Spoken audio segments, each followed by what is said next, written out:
माझं एक दुःख आहे की मला फिल्म स्कूलला नाही जात आलं. फिल्म स्कूलला मला जायचं होतं. मी 4 वर्ष प्रयत्न केला आणि 4ही वर्ष मी वेटिंग लिस्ट फर्स्ट होतो. किंवा व्हेंटिलेटर सिनेमाचा मी असोसिएट डिरेक्टर. माझ्या डोक्याचं भज झालं होतं आणि म्हणजे one of the toughest film in my life. Context बाजूला राहून फक्त नियमांवरती बसून ती सेन्सरशिप मला खूप जाचक वाटते फिल्म मेकरसाठी आणि ते परत रिव्हिजिट केलं पाहिजे असं माझं खूप म्हणणं आहे. हे खूप मिसकोट केलं जातं कित्येकदा अंधश्रद्धा निर्मूलन समितीच्या कामाला की हे धर्मविरोधी आहेत. असं नाहीये. या धार्मिक गोष्टींच्या नावाखाली चालणारे जे इल प्रॅक्टिसेस आहेत त्याच्या विरोधात आहोत. जर का तुम्ही लोकांसाठी सिनेमा बनवताय तर लोकांना आवडतोय का ह्याचं पण अनालिसिस करता आलं. एखाद दुसरा व्यक्ती असतो की जो शेवटपर्यंत राहतो आणि मग त्याच्यात पोटेन्शियल फिल्म मेकर तयार व्हायला लागतो. अदरवाईज कित्येकदा असिस्टंट डिरेक्टर हे आयुष्यभर असिस्टंट डिरेक्टरच राहतात. आज आम्हाला जे काही आता नंबर्स कळले त्याप्रमाणे की मानवत बघण्यासाठी लोकांनी सबस्क्रिप्शन घेतलं. प्रेक्षकांना नाही बघायचं असं नाहीये. प्रेक्षकांना बघायचं जर का तुम्ही त्यांना कॉन्टेंट असं दिलात तर. Manwat is the new beginning in Marathi OTT असं मला वाटतं. ज्या बर्लिनमध्ये त्या हिटलरनी वर्ल्ड वॉरमध्ये काहीतरी जे काही केलं होतं कांड त्याच्यानंतर त्याच बर्लिनमध्ये या फिल्मच्या या इमेजवरती लोक पहिल्यांदा हसतायत. That's a power of cinema. RRR जेव्हा खर्च करून बनवला जातो किंवा बाहुबली खर्च करून बघितला जातो तेव्हा तो ग्लोबल लेवलला पण पोचतो. मला असं वाटतं की तुमचं मराठी रिजनल लँग्वेजचे जे लिमिटेशन्स आहेत त्या लिमिटेशन्सचा योग्य अभ्यास करून आपण कॉन्टेंट डिझाईन केले पाहिजे. मिर्ची मराठीच्या YouTube चॅनलवर तुम्हा सगळ्यांचं खूप खूप स्वागत. माझं नाव आहे RJ ज्ञानेश्वरी आणि गप्पांची मिसळचा नवीन एपिसोड घेऊन मी आलेली आहे.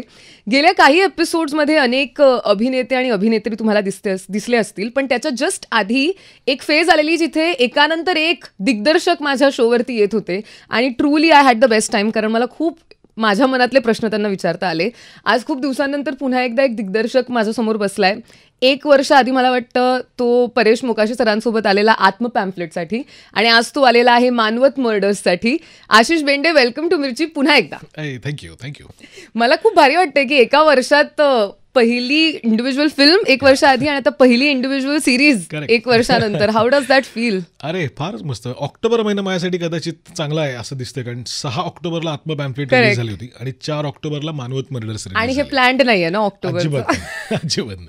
पण मानवत मर्डर्सला खूप चांगला रिस्पॉन्स मिळतोय. खूप रिस्पॉन्स इन द सेन्स, म्हणजे नंबर्स तर मला माहित नाही, पण जितके लोक मला माहिती आहेत त्यांना मानवत मर्डर्स माहिती आहे किंवा ते कुठल्या ना कुठल्या तरी एपिसोडवरती आत्ता आहेत किंवा काहींनी बघून सुद्धा झालेलं आहे.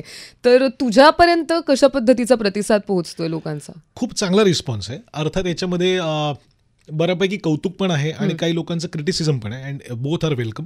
आता मुद्दा असा आहे की जस्ट कालच आम्हाला असं कळलं की एक मराठी वेब सिरीज आमची मानवत मर्डर्स, याला नंबर्स खूप चांगले आलेत. मानवत मर्डर्सच्या निमित्ताने लोकांनी सोनी लिव्हचं सबस्क्रिप्शन घेतलं. लोक हा शो बघतायत आणि सगळ्यात बेस्ट पार्ट इज तुम्हाला शो आवडो किंवा न आवडो, तुम्ही लोक किंवा प्रेक्षक 8ही एपिसोड्स बघतायत. सो हा खूप महत्त्वाचा डेटा असतो आमच्यासाठी की ड्रॉपआउट नाही आहेत. लोक सगळं बघतायत आणि अर्थात त्याच्यानंतर इट इज ओपन, पब्लिक डोमेनमध्ये आहे. It is open for criticism, appreciation, everything.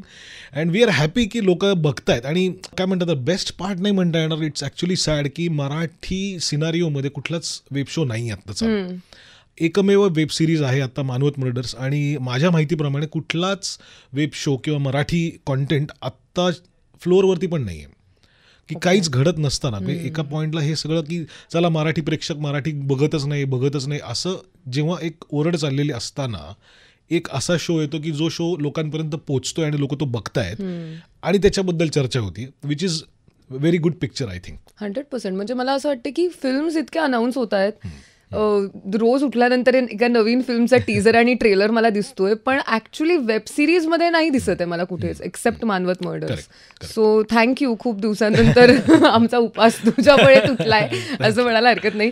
पण तर तू दिग्दर्शक आहेस म्हटल्यानंतर खूप प्रश्न आहेत माझ्याकडे, so you can ask me to stop जर मी खूप टेक्निकल काही ना काहीतरी विचारायला लागले तर. पण सगळ्यात आधी from a very common audience perspective, एका पॉईंटपर्यंत कळायचं नाही रे की आपण जे बघतोय ते कोणीतरी हेतुपुरस्सर ठरवलंय की आपण ते तसं बघावं, राईट? असं वाटायचं की हां ही फिल्म आहे, ही सिरीज आहे, ह्याच्यानंतर हा सीन आला, आपण बघितला. आता तुम्हा सगळ्यांसोबत बोलून बोलून थोडंसं रिअलाईज होतंय की हे सगळं तुम्ही प्लॅन केलेलं असतं की आम्ही नक्की काय बघावं, आमचं लक्ष कुठे जावं, कुठे जाऊ नये हे सुद्धा. तर एक दिग्दर्शक म्हणून एखाद्या फ्रेममध्ये, एखाद्या सीनमध्ये आम्ही काय बघावं हे तू कसं ठरवतोस? बऱ्याचदा ना त्याची कुठलाही प्रोजेक्ट करताना आता मी काही फार अनुभवी नाही याच्यामध्ये. मी याच्या आधी एकच सिनेमा केला आत्मा पॅम्फलेट आणि त्याच्या आधी मी लोकांना असिस्ट केलं. करेक्ट. तर ज्यांना ज्यांना मी असिस्ट केलं त्यांच्याकडनं मी काय काय गोष्टी शिकत गेलो. त्यातलं सगळ्यात महत्त्वाचं नाव परेश मोकाशी अर्थात. आणि ह्या सगळ्याबरोबर जे काही आपण जागतिक सिनेमे बघतो, म्हणजे माझं एक दुःख आहे की मला फिल्म स्कूलला नाही जात आलं. फिल्म स्कूलला मला जायचं होतं. मी 4 वर्ष प्रयत्न केला आणि 4ही वर्ष मी वेटिंग लिस्ट फर्स्ट होतो. फिल्म इन FTII जे आहे पुण्याचं, तर तिथे मला जाता नाही आलं. पण म्हणून आपण जे शिकतो ते मग आपणच शिकत असतो. तेव्हा वर्ल्ड सिनेमा बघतो आपण, वेगवेगळ्या फिल्म मेकर्सच्या फिल्म्स बघतो आणि मग हळूहळू त्याचा विचार केल्यानंतर तुम्हाला लक्षात येतं की त्याची एक चित्रभाषा असते, ती डेव्हलप केली जाते. एखादा कॉन्टेंट जर का इरी असेल, एखादा कॉन्टेंट जर का थ्रिलर असेल किंवा एखादा विनोदी असेल, तर त्या प्रत्येकाच्या जॉनरप्रमाणे गोष्टी बदलत राहतात. त्याची एक चित्रभाषा तयार होते, त्याच्यातले मेटाफर्स बदलत राहतात. सो आत्मा पॅम्फलेटच्या वेळेस ज्या पद्धतीची चित्रशैली होती ती आता या मानवत मर्डर्समध्ये करून चालणार नाही. मग तिथे अजून काय काय गोष्टी करता येतील ह्याचा आम्ही विचार करत होतो. तर मी आणि माझा जो DOP आहे सत्यजित शोभा श्रीराम, तर आम्ही दोघंजणं बसून आमची दोघांची जी काम करण्याची पद्धत आहे ती अशी आहे की आम्ही प्रत्येक शॉट डिस्कस करतो आधी. ओके. म्हणजे आत्मा पॅम्पलेटला पण आम्ही तसंच केलं होतं आणि मानवत मर्डर्सला 8ही एपिसोडच्या प्रत्येक सीनचे शॉट्स आम्ही आधीच लिहिले होते. So before we went on floor 1 महिना आधी आमच्याकडे सगळं शॉर्ट डिव्हिजन रेडी होतं. तर अर्थात शॉर्ट डिव्हिजन म्हणजे फक्त इथे क्लोजअप लागेल, इथे वाईड शॉट लागेल असं न करता त्याच्याबरोबर काय काय एलिमेंट्स येतील. सो काही एपिसोडचं काही सीन्स आम्ही असे डिव्हिजन करत करत जात असताना, इफ यू रिमेंबर, सुरुवातीच्या सीनमध्ये एक बाई शेतामध्ये काम करते आणि तिथे एक मेलेली बकरी दिसते. करेक्ट. सो काही सीन पुढे गेल्यानंतर मला लक्षात आलं की खूप बेसिक होतंय, याच्यामध्ये तो इरी एलिमेंट येत नाहीये. काय करता येईल. Then I went back again आणि मग एका पॉईंटला इथे आपण ती मेलेली बकरी टाकूयात. सो हे कदाचित प्रेक्षकांना याचं मी जे म्हणतोय त्याचं गांभीर्य कितपत कळेल मला माहीत नाही, पण that was eureka moment for both of us की आता आपल्याला अशा प्रकारच्या एलिमेंट्स पेरायचेत. त्या अनुषंगाने मग त्याचं लाइटिंग होईल. मग ती मेलेली बकरी असेल किंवा एखादा स्केअर टॅक्टिक म्हणून आपण जे वापरतो की अचानक एक मुलगी अंधारामध्ये उभी असलेली आपल्याला दिसते, किंवा सोनालीचा एक शॉट जो ट्रेलरमध्ये पण लोक बघतात की तिचं बॅकनी शॉट आणि तिच्या मागे ग्लो आहे लाईटचा. सो ह्या अशा काही छोट्या छोट्या डिझाईन्स ज्या असतात त्यांनी एक वातावरण तयार होतं. सो अर्थात हे कोणी शिकवलेलं नाही, हे आपण बघून ऑब्झर्व करत करत आपल्यामध्ये ते उतरतं. तर आय डोंट नो पुढचा सिनेमा कुठल्या तरी वेगळ्या जॉनरचा असेल तेव्हा काहीतरी एक्सप्लोर करू आम्ही. I am sure. पण मानवत मर्डर्सचं जर आपण म्हणालो तर आम्हाला ती सिरीज बघून जे फील होतंय, जी भीती आहे पण त्याच्यामध्ये क्युरिओसिटी पण आहे, पण सस्पेन्स पण आहे, असं जे मिक्स्ड एक आमच्यापर्यंत जे मिश्रण पोहोचतंय ते पोहोचावं यासाठी अशा काही गोष्टी होत्या का ज्या करणं तू टाळलंस मुद्दाम, सो दॅट तो डिझायर्ड इफेक्ट पोहोचेल? एक तर मुळामध्ये काय ना, एक तर चॅलेंज आहे अशा प्रकारच्या ट्रू क्राईमवरती एखादी गोष्ट जेव्हा करायची असते तेव्हा ह्या केसबद्दल ना समाजामध्ये खूप माहिती असते की कित्येक वेळा मानवतबद्दल कोणाला काही म्हणजे इतर वेळेस वाचलं नसेल, पण जेव्हा अशी सिरीज येते म्हटल्यानंतर आपसुक लोक जाऊन गुगलवरती चेक करतात. करेक्ट. त्याच्यावरचे इन्फॉर्मेटिव्ह व्हिडिओज बघितले जातात आणि मग त्यांना सगळं माहिती असतं कोणी खून केलेत आणि कोण पकडले. So now it becomes challenging. Correct.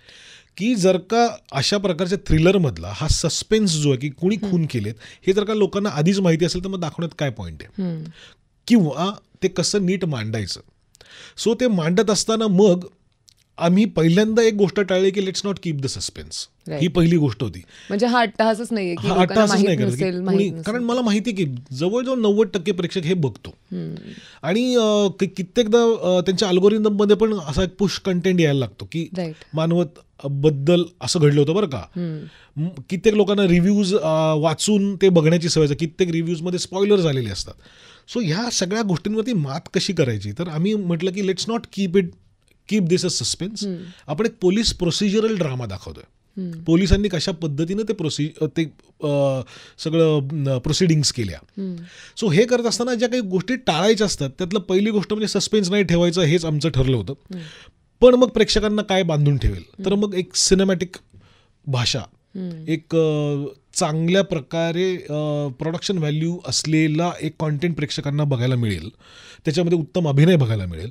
आणि मग प्रत्येक एपिसोडच्या शेवटी, आता हे माझ्यासाठी पण नवीन होतं, मी याच्या आधी कधीच वेब सिरीज केलेली नाहीये, तर माझ्यासाठी पण होतं की प्रत्येक एपिसोडच्या शेवटी जो काही एक क्लायमॅक्स असतो किंवा ज्याला आपण उत्कर्ष बिंदू म्हणतो, की तो आल्यानंतर लोकांना पुढचा एपिसोड बघावा असं वाटतो. सो ते बिंज वॉचिंगसाठी जे काही एलिमेंट्स आहेत ते आपण कसे टाकू शकतो त्याच्यामध्ये, असं काय काय काय आम्हीच एक्सप्लोअर करत गेलो आणि बऱ्यापैकी ते जमले असं वाटतंय. तर आय डोंट नो टाळायचं काय म्हणजे ते मला माहीत नाही, पण काही गोष्टी क्लिशे ज्या असतात त्या क्लिशे गोष्टी आपण शक्यतो टाळण्याचा प्रयत्न करू, असा माझा आणि माझ्या सगळ्या टीमचा अट्टहास होता पहिल्यापासून. So we manage to do that I guess. मी बघितलंय, सो आय कॅन से की मला होती तशी उत्कंठा प्रत्येक एपिसोडच्या शेवटी पुढचं जाऊन बघण्याची, किंवा तो इंटरेस्ट माझा टिकून राहिला होता शेवटपर्यंत. ज्यांनी बघितली नसेल, by the way, quick plug in, Sony लिव्हवरती सिरीज आहे, तर प्लीज सोनी लिव्हवरती जाऊनच ती सिरीज बघा. ॲक्च्युली ह्या सिरीजबद्दल आणि आता आपला इंटरव्ह्यू ठरल्यानंतर थोडंसं मी रिसर्च करत होते ना, तर मलाच रिअलाइज झालं की तुमची सिरीज आल्यानंतर पुन्हा एकदा मानवत हत्याकांड काय होतं ह्याच्यावरचे अनेक लोकांनी व्हिडिओ केले एक्सप्लेन करणारे, आणि आता त्या व्हिडिओजमध्ये त्यातली माणसं म्हणून तुमच्या सिरीजची कॅरेक्टर्स, त्यांचे फोटोज वगैरे. सो अशा पद्धतीने तुम्ही लोकांनाही कॉन्टेंट दिलेलं आहे असं म्हणायला हरकत नाही.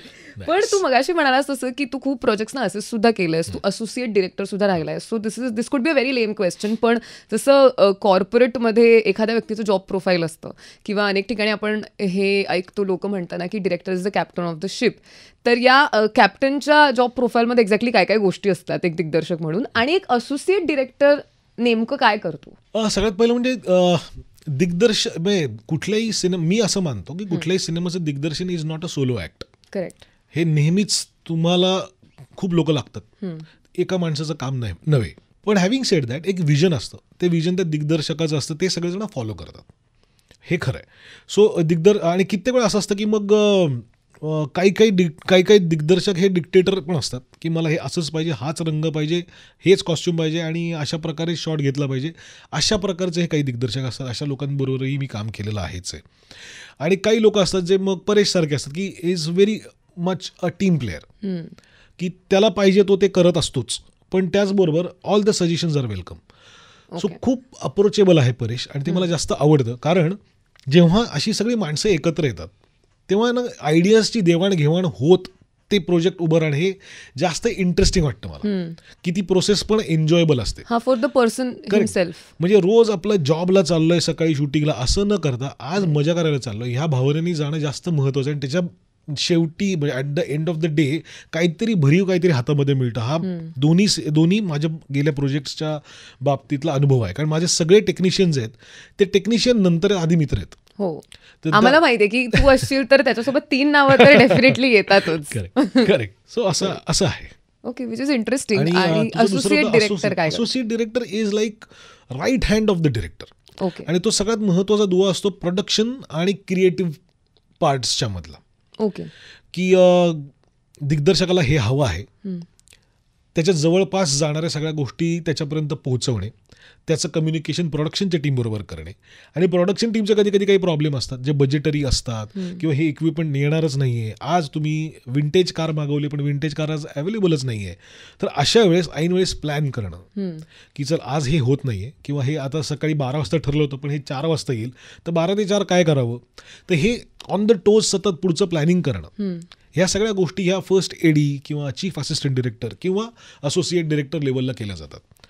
आता या संदर्भातली एक माझी आठवण तुला सांगतो, की मी व्हेंटिलेटर नावाचा जेव्हा सिनेमा केला, तेव्हा व्हेंटिलेटर सिनेमाचा मी असोसिएट डिरेक्टर, आणि त्यावेळेस शेड्युलिंग करणं हे सगळं माझं काम होतं. आता व्हेंटिलेटरमध्ये जो बघितलं असतं इतके कलाकार आहेत 100% आणि सगळे बिझी आहेत. राईट. प्रत्येकाचं काही ना काहीतरी रोज, की मी आता 2 वाजता जाणार, मी 3 वाजता येणार, अशा प्रकारे, आणि त्यांचे कॉम्बिनेशन शॉट्स माझ्या डोक्याचं भज झालं होतं. आणि म्हणजे one of the toughest film in my life. म्हणजे मी हरिश्चंद्राची फॅक्टरी पण केला, पण त्यावेळेस असा प्रॉब्लेम नव्हता, त्यावेळेस सगळ्यांना ती फिल्म करायचीच होती आणि सगळे अवेलेबलच होते. पण बाय द टाइम व्हेंटिलेटर केम, आणि आम्ही ॲक्च्युअल खऱ्या हॉस्पिटलमध्ये शूट केलं. कोहिनूर हॉस्पिटल म्हणजे कुर्ल्याचं आहे, तिथे शूट केलं. आणि तिथे शूटिंगचे रिस्ट्रिक्शन्स आहेत, की तिथे आम्हाला काही खायला प्यायला अलाउड नाही आहे फ्लोअरवरती, आम्हाला जर का काही खायचं असेल तर हॉस्पिटलच्या बाहेर जायचं मेन रोडवरती आणि तिकडे खायचं. रादर लंचचे आमचे जे हे लागायचे टेबल्स ते जिथे लागायचे ते बेसमेंटमध्ये लागायचे, ज्याच्या शेजारी शवागार होतं. शवागाराच्या शेजारी बसून आम्ही जेवायला बसायचो. सो अशी ती फिल्म होती व्हेंटिलेटर. आणि अशा वेळेस हे सगळं मॅनेज करणं, लोकांचे लंच ब्रेक्स, कित्येक आमचे वयोवृद्ध कलाकार पण होते त्याच्यामध्ये, तर त्यांच्या औषधं, त्या औषधांच्या आधी त्यांना खाणं, ह्या सगळ्या मायन्यूट प्लॅनिंग्समध्ये आम्ही होतो. तर हे सगळं मलाच करायला लागायचं. अर्थात माझी टीम पण असायची त्यावेळेस बरोबर. आणि हे सगळं होत असताना कुठेही काम थांबू नये आणि दिग्दर्शकाचा पारा चढू नये याची काळजी घेणे. Quite a tough job I was say. पण आपण गेल्या वर्षी जेव्हा आत्मपॅम्फलेटसाठी भेटलेलो, जर आत्मपॅम्फलेटकडे बघितलं तर त्यातले जे कलर्स आहेत किंवा त्यातले जे कॉस्ट्युमचे कलर्स आहेत खास करून, ते वर्सेस मानवत मधले जे आहेत खूप स्टार्क डिफरन्स आहे. तर मानवतमध्ये अशी की खूप रस्टिक आहे, खूप डार्क शेड्स वापरले आहेत, पण जे इन्स्पेक्टर आहेत he is wearing light coloured shirts आणि स्वेटर्स आणि ब्रिझी गोष्टी, म्हणजे तिथल्या वातावरणाशी अगदी ऑपोजिट, रादर त्यांच्या स्वभावाशी मिळत्या जुळत्या गोष्टी. तर was this a conscious choice किंवा प्रत्येक वेळेला कॉस्ट्युम चा डिसिजन प्रत्येक कॅरेक्टरचा फॉर द प्रोजेक्ट, ह्याच्या डिरेक्टरचा पण किती हात असतो? ते म्हटलं ना की त्याची जी चित्रशैली जेव्हा ठरते तेव्हा ते फक्त काय मॅग्निफिकेशन असेल आणि ट्रॅक इन का ट्रॅक आउट हे होणं, ह्याच्या बरोबरच त्याचं ओव्हरऑल चित्र काय रंगांमध्ये दिसणार आहे, त्या रंगांचं काय म्हणणं आहे. आणि थँकफुली माझ्याबरोबर सत्यजित आहे, जो माझा DOP जो आहे, तो त्याची रंगांबद्दलचं ज्ञान, पेंटिंगबद्दलचं ॲनालिसिस, आणि हे अर्थात तोही शिकलेलाच आहे. म्हणजे व्हॅन गॉगच्या पेंटिंगबद्दल तो तासन तास माझ्याशी बोलू शकतो. आणि मागच्या वेळेस जेव्हा मी बर्लिनला माझी फिल्म सिलेक्ट झाली होती आत्मपॅम्फलेट, त्यावेळेस मी आणि सत्यजित गेलो होतो आणि तिथून मग आम्ही ॲम्स्टरडॅमला जाऊन व्हॅन गॉग म्युझियम पण बघितलं होतं. So it was a quiet, म्हणजे सांगायचा उद्देश हा की अशा प्रकारचा माणूस जेव्हा बरोबर असतो की ज्याला रंगांमधलं, चित्रामधलं कळतं आणि मग त्याचा परिणाम आपल्या कॅरेक्टर्सवरती कसा दिसेल. मग फक्त कपडे नसतात, मग भिंतींचा रंग पण ठरवलेला असतो. त्या भिंतींच्या त्या रंगांवरती कुठले सीन्स होणार आहेत, ते सीन होणार आहेत, तर मग त्यावेळेस त्याला कुठले कपडे द्यायचे, त्या कपड्यांमध्ये कंटिन्युटी वाईज तो अजून किती ठिकाणी फिरणार आहे. सो ओके, ह्या ग्रे कलरच्या शर्टमध्ये तो 4 ठिकाणी जाणार असेल, तर मग त्या 4 ठिकाणांची रंगसंगती काय असेल, इथपासून शक्य होईल तेवढं प्लॅन करण्याचा प्रयत्न केलेला असतो. आणि त्याच्यामध्ये अर्थात कॉस्ट्युम डिझायनर बरोबर प्रोडक्शन डिझायनर पण असतो. प्रोडक्शन डिझायनर म्हणजे जे आर्ट वगैरे जे दिसतं आपल्याला मागे भिंतीवरती, काय रंग आहे, त्याचं एजिंग काय आहे, पडदे कुठल्या रंगाचे असतील वगैरे वगैरे, या सगळ्यांचा एक एकत्रित परिणाम, तर ते टाकी न वाटता ते ऑर्गॅनिक वाटावं याच्याकडे जास्त भर असतो. ओके, पण विच मीन्स की एक दिग्दर्शक आणि जो शूट करतोय तो सिनेमॅटोग्राफर खूपच हँड इन हँड काम करत असतात असं म्हणायला हरकत नाही. तर म्हणजे सिनेमॅटोग्राफरला ऑफकोर्स ते कसं दिसणारे व्हिज्युअली ह्याचं इन डेप्थ ज्ञान असेलच, पण दिग्दर्शकाला या सगळ्याच बाबतीतलं ज्ञान मिळणं आणि असणं किती गरजेचं आहे? मला म्हणजे काय ना की खूप तांत्रिक बाबी माहिती असण्याची गरज, म्हणजे ISO काय असायला पाहिजे हे मला माहिती असण्याची गरज नाही. ते फायनल तुला कसं वाटतंय, कसं दिसतंय. आणि आजकाल तर असं आहे की तुमच्याकडे मोबाईल आहे, तुमच्याकडे 5G 4G कनेक्शन्स आहेत, you can bring out reference. की कित्येकदा असं होतं की मी जे म्हणतोय ते त्याला कदाचित कळत नाही, किंवा त्याला असं आम्हाला वाटतं की आम्हाला दोघांना कळलंय, पण शॉर्ट लागल्यानंतर जे मला जो डिझायर्ड इफेक्ट आहे तो नाही आहे सध्या, मग कसा हवाय, मग थांब मला हे अशा प्रकारचं. It is not a copy, it's an inspiration. Okay, की मला असं कुठल्या तरी सिनेमातला असा शॉट रिप्लिकेट करायचा असं ते नसतं, पण मी जे म्हणतोय आणि कित्येक वेळा मग मोबाईल असल्यावरती मग त्याच्यावरती शॉटही कदाचित मी प्लेस करतो. मग कित्येकदा असं होतं ना की ओके तुला असा शॉट हवाय का, ठीक आहे मी करतो बुवा, पण मला नाही पटलेलं आहे एस्थेटिकली. असं आमच्यात पण ते एकमेकांवर ज्या कुरघोड्या होतच असतात, पण अर्थात it is for the betterment of the project. पण असं कधी होतं का की तुझ्या डोक्यात एखादी आयडिया आहे एखाद्या शॉटला घेऊन फॉर एक्झाम्पल, पण ते एक्झॅक्टली कसं दिसेल हे तुला व्हिज्युअलाइज नाही होतंय त्या अगदी म्हणजे आयत्या क्षणापर्यंत, असं कधी झालंय? त्यामुळे म्हणजे माय पॉइंट इज बिहाइंड आस्किंग की ॲज अ दिग्दर्शक तुला प्रत्येकाला सांगायचंय की तुला काय हवंय, राईट? जर तुलाच माहित नसेल ॲट सम पॉइंट की तुला नाही तिथपर्यंत क्लिअर दिसत आहे की काय हवंय, असं कधी होतं का? आणि मग what happens? That will be a disaster. म्हणजे मला नाही आवडत असं अंडर प्रिपेअर शूटला जायला, पण कित्येकदा असंही होतं की काही काही शॉट्स असतात, काही काही शॉट्स जे प्री व्हिज्युअलाइज जेव्हा केलेले असतात जेव्हा लिहिलेले असतात तिथे गेल्यानंतर ते वर्क नाही होतात. असं कित्येकदा होतं की नॉट नेसेसरी मी लिहिलेले प्रत्येक शॉट जसेच्या तसे शूट झालेत. देर इज एक पर्सेंटेज, साधारण एक 5 to 10% की जे इम्प्रोवाइज करायला लागतं. कदाचित तो कलाकार तिथे नसतो, कदाचित त्या जागी जे व्हिज्युअलाइज केलं तिथनं कॅमेरा अँगलच नाही आहे वगैरे वगैरे अशा गोष्टी. मग तिथे मग इम्प्रोवाइज करा. पण एक फायदा झालेला असतो ना की तुम्ही जेव्हा सगळे शॉर्ट डिव्हिजन आधी करता तेव्हा ना एक सिरीजचा रिदम तुमच्या डोक्यात बसलेला असतो की काय रिदमचं त्याचं एडिटिंग असेल, काय रिदममध्ये हे शॉट्स दिसले पाहिजेत. त्यामुळे मग मला काय प्रकारचा शॉट हवा आहे हे ऐनवेळी पण सुचायला मग त्याचा उपयोग होतो कित्येकदा.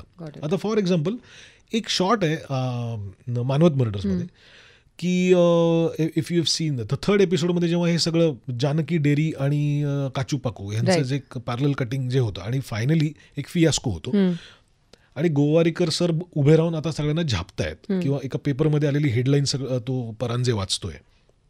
तर त्यावेळेस ना त्या सीनचं ओपनिंग कसं करावं याच्याबद्दल मी साशंक होतो. मला ते असं इन द फेस लोक बोलतात असं नव्हतं पाहिजे, काहीतरी अस्वस्थ होतो. तो शॉट येईपर्यंत किंवा तो सीन सुरू होईपर्यंत मी सकाळपासून ना असा अस्वस्थ फिरत होतो की मला ते क्रॅक नाही होते. आणि मग त्या सीनच्या आधी मला दिसलं की एक फक्त दरवाजीची चौकट त्याच्यामधनं फक्त आशुतोष गोवारीकर आणि त्यांचा असिस्टंट तो वाकटकर दिसतोय आणि तिथून आपल्याला परांजेचा आवाज यायला लागतो आणि कॅमेरा हळूहळू चार्ज येऊन आपण बघतो तर सगळे पोलीस समोर उभे आहेत. तर हा शॉट ऐनवेळेस जेव्हा सुचला तेव्हा मग असं की सिम्पल शॉट आहे पण त्याची एक किक असते जी दिग्दर्शकाला मिळू शकते की yes I have cracked it हे वाटायला लागतं. त्यामुळे प्रेक्षकांना कदाचित एवढे काय त्याच्यात असं होईल पण ते मेकरसाठी खूप युफोरिक असतं ते. आय एम शुअर, कारण असे जसं ह्या एका शॉटचं तू उदाहरण दिलंस तसंच तुला सगळेच व्हिज्युअलाइज करायचे आहेत ना. म्हणजे आम्ही तर फक्त तसं बघायला गेलं तर ऍट द एंड बघतोय आणि आमच्यावर मी तुला मगाशी म्हटलं तसं काय इफेक्ट होतो ते आम्हाला इतका डोक्यात डायसेक्ट नाही झालंय.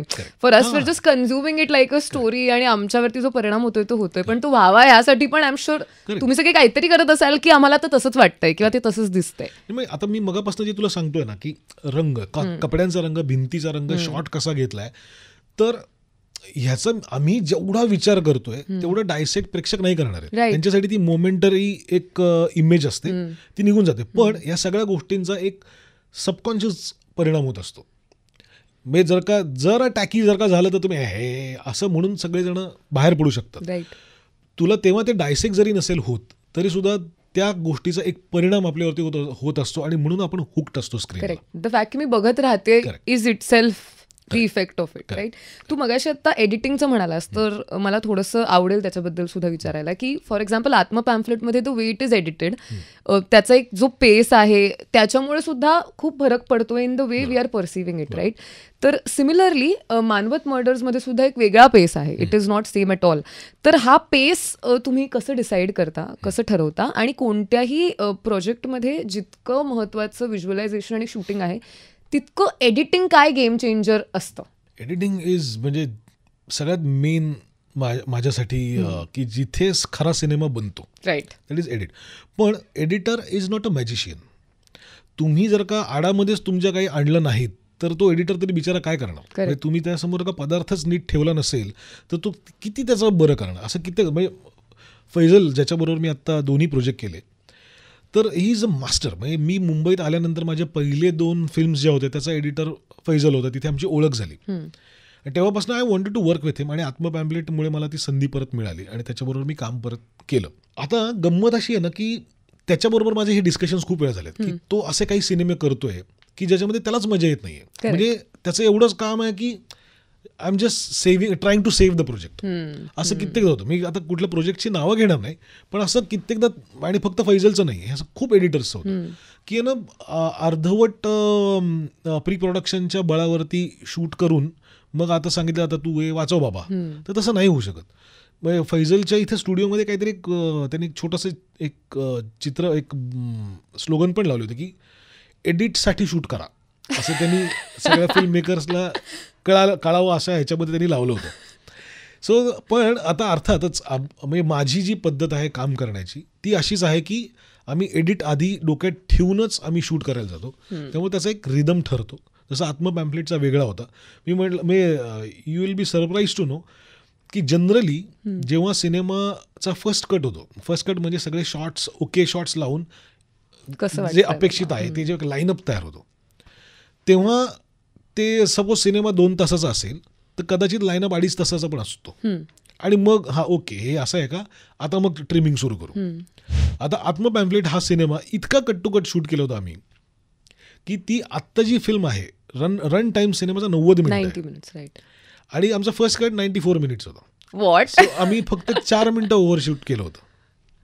सो आमच्या भाषेमध्ये आमचा जो सिनेमा बनवताना की रोजचा जो एडिटेड फुटेज जे हातात येतं ते 4 मिनिटाचं असतं जनरली.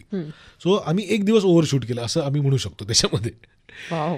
सो इतकं प्लॅन होतं कारण त्याला आत्म पॅम्फलेटची ती गरज आहे. नॉट नेसेसरी ह्याच्या पुढच्या कुठल्या तरी सिनेमाला हीच पद्धत कामी येईल.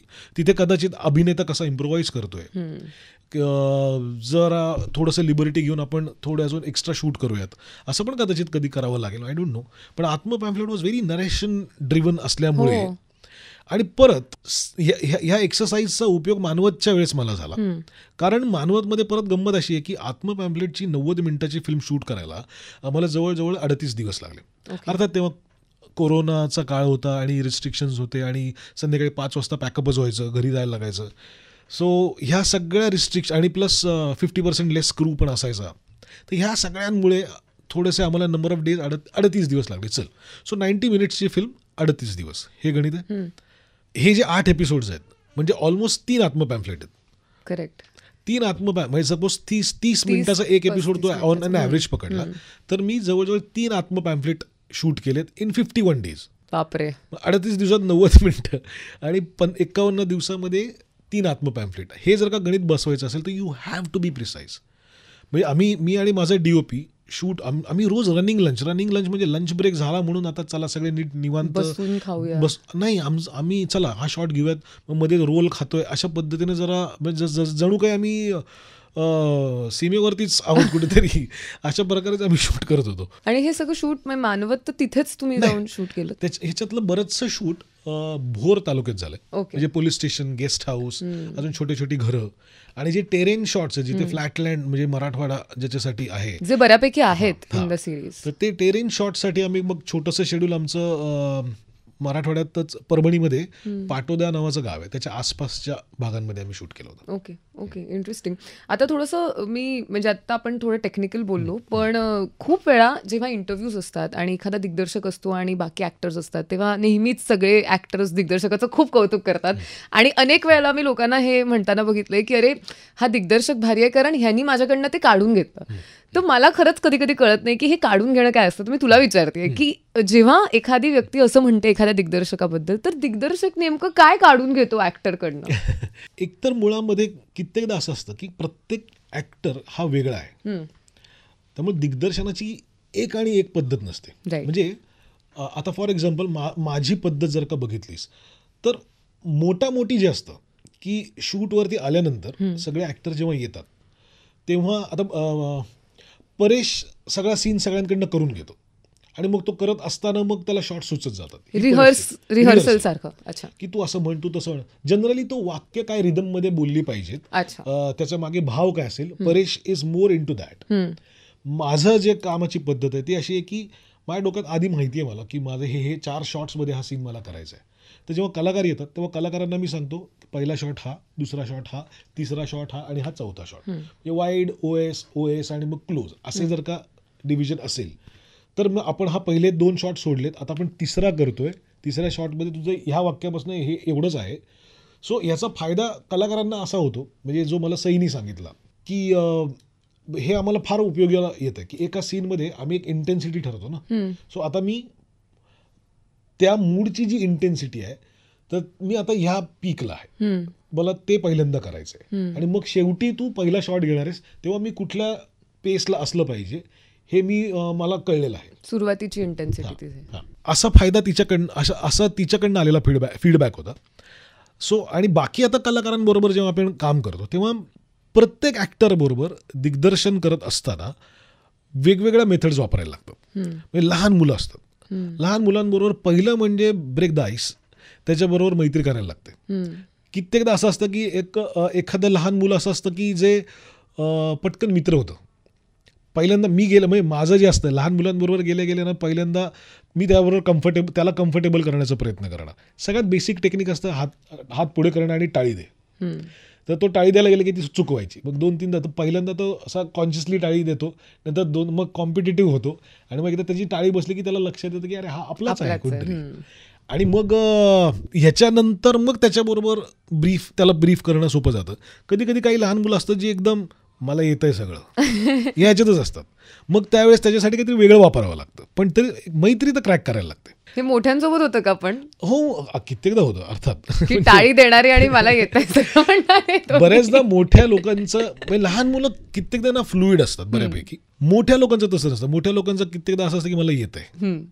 आणि पण मग छोटे छोटे नजेस. आता फॉर एक्झाम्पल आता सई बरोबर जेव्हा काम करतो ना तर सई ही खूप इम्पल्सिव्ह आहे आणि ती फक्त असे पॉइंटर्स काढते. हां काय काय काय काय ही आत्ता असं का वागतेय, मग ती ह्यांच्याशी कसं वागेल.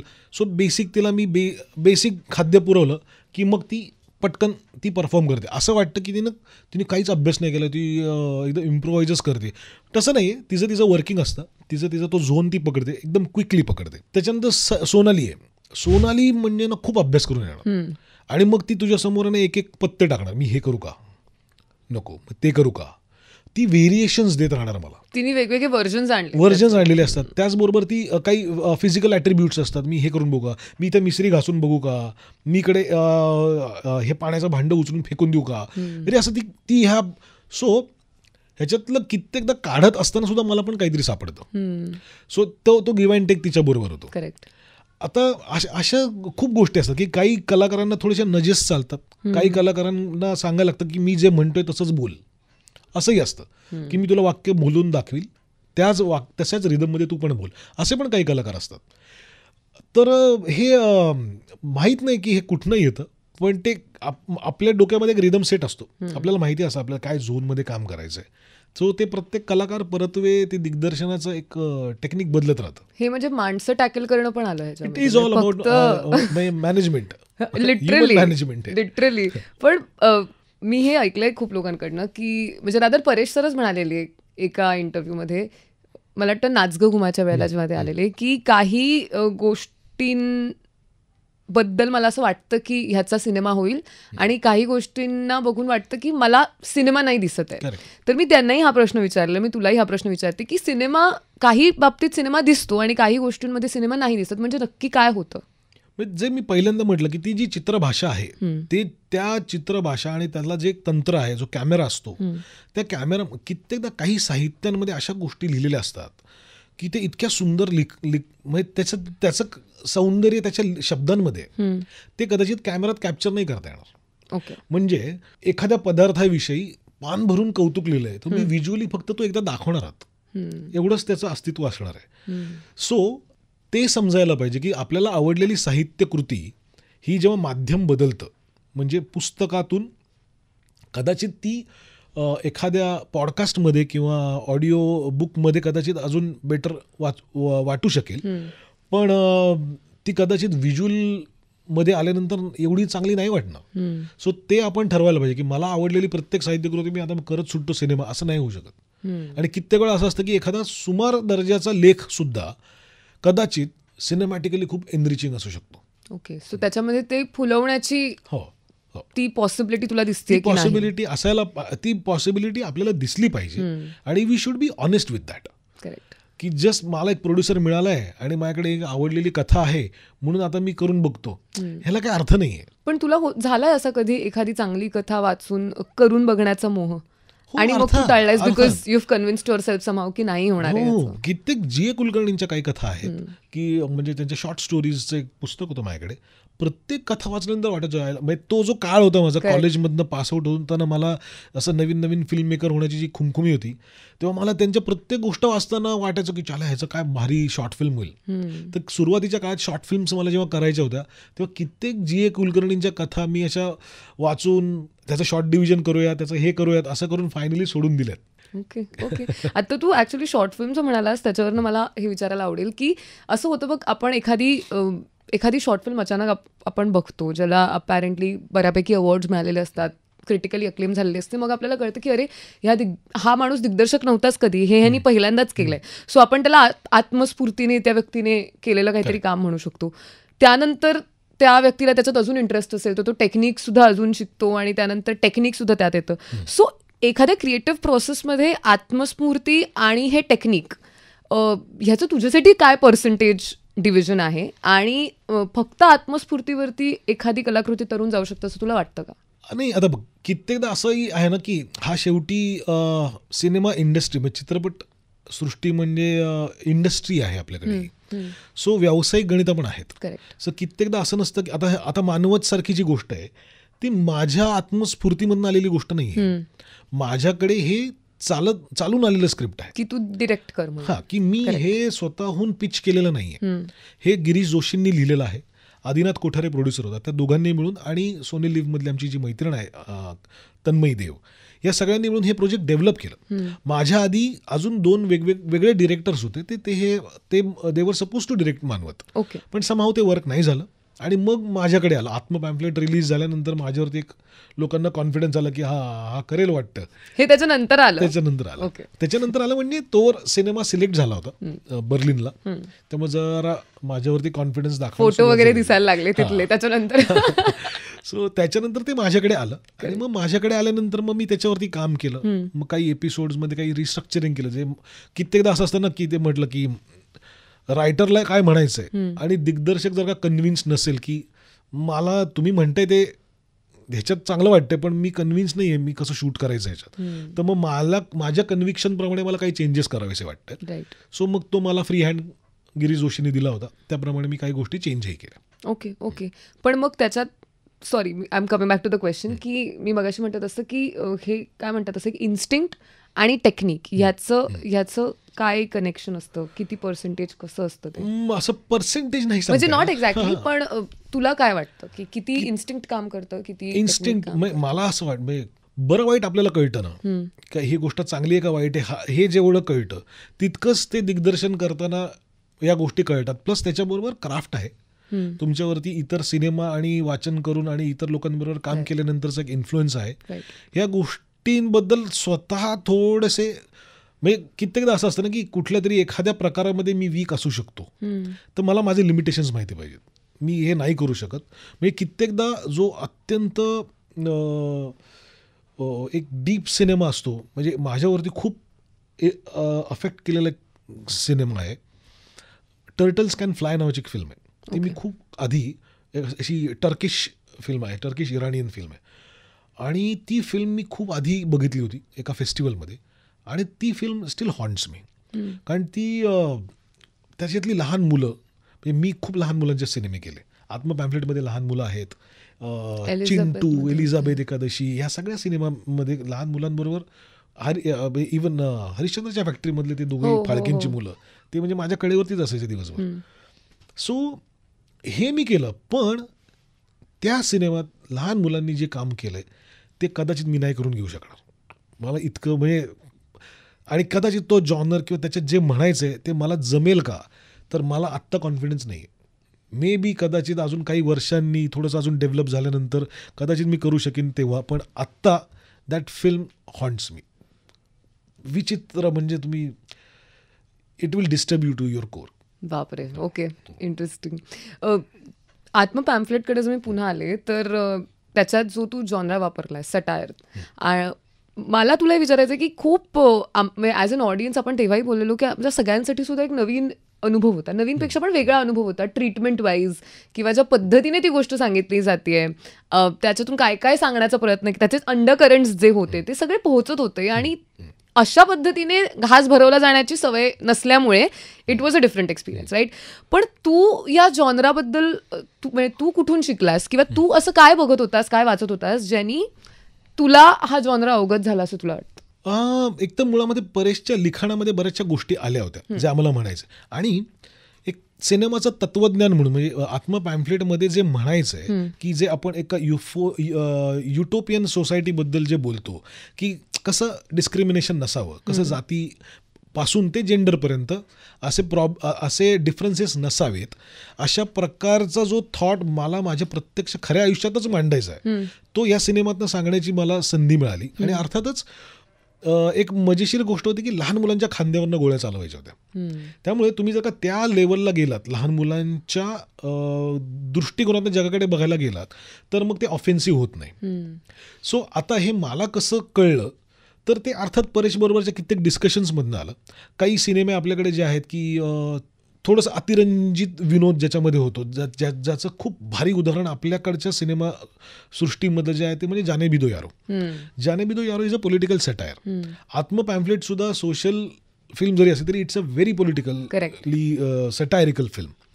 सो जाने भी दो यारोमध्ये सुद्धा कित्येक गोष्टी अशा आहेत की त्या अतर्क्य वाटतील नॉर्मल लॉजिक जर का त्याला लावले तर.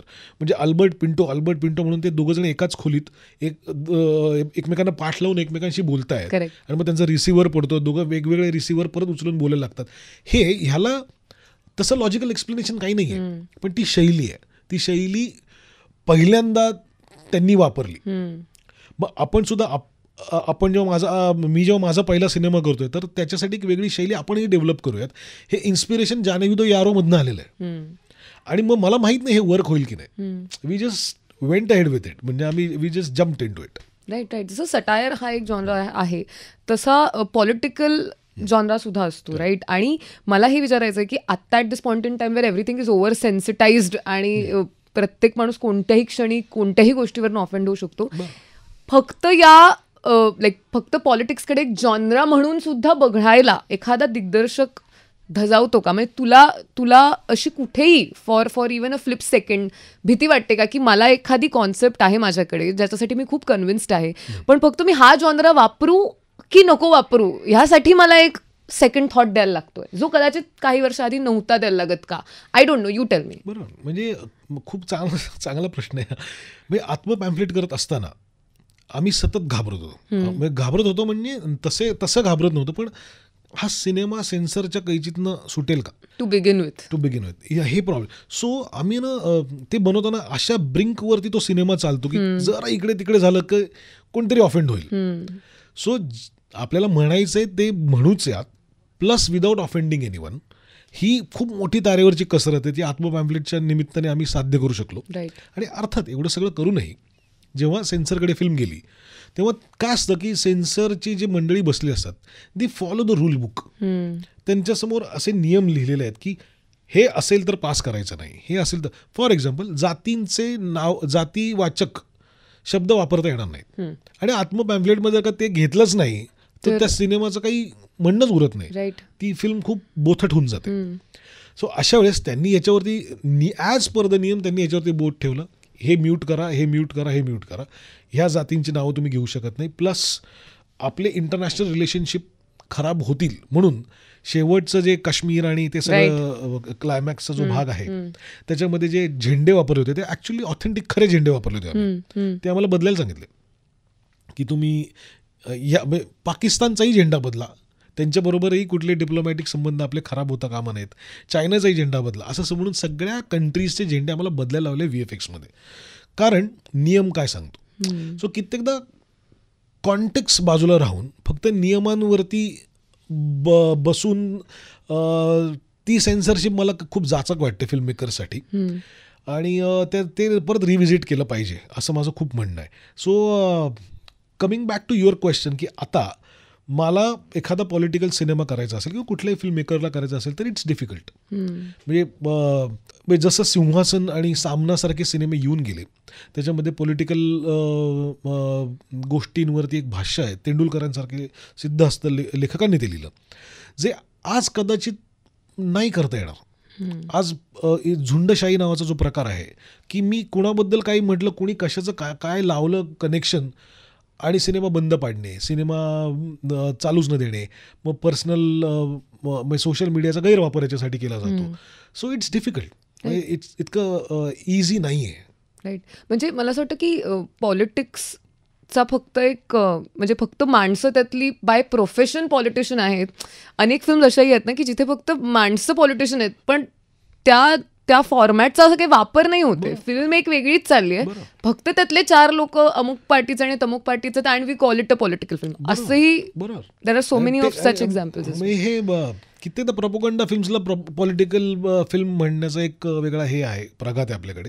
पण याचबरोबर हे जे मी म्हणतोय त्याच्यामध्ये काय झालं ना, की खूप काय म्हणतात त्याला, ऑफेंड होण्याची संस्कृती वाढली, की समाजातला कुठला तरी एक गट असतो, तो कशाने तरी ऑफेंड होतो म्हणून बंद करा. ह्याला अर्थ नाही आहे. आता कित्येकदा मी पर्सनली असं मानतो की आता मानवत मर्डर्स करण्याचं महत्त्वाचं कारण काय, तर काही महत्त्वाच्या कारणांपैकी एक कारण होतं की आत्मा पॅम्फलेट नंतर ड्रास्टिकली डिफरंट जॉनर मला करायला मिळतोय म्हणून मला ते करायचं, हे महत्त्वाचं कारण होतं.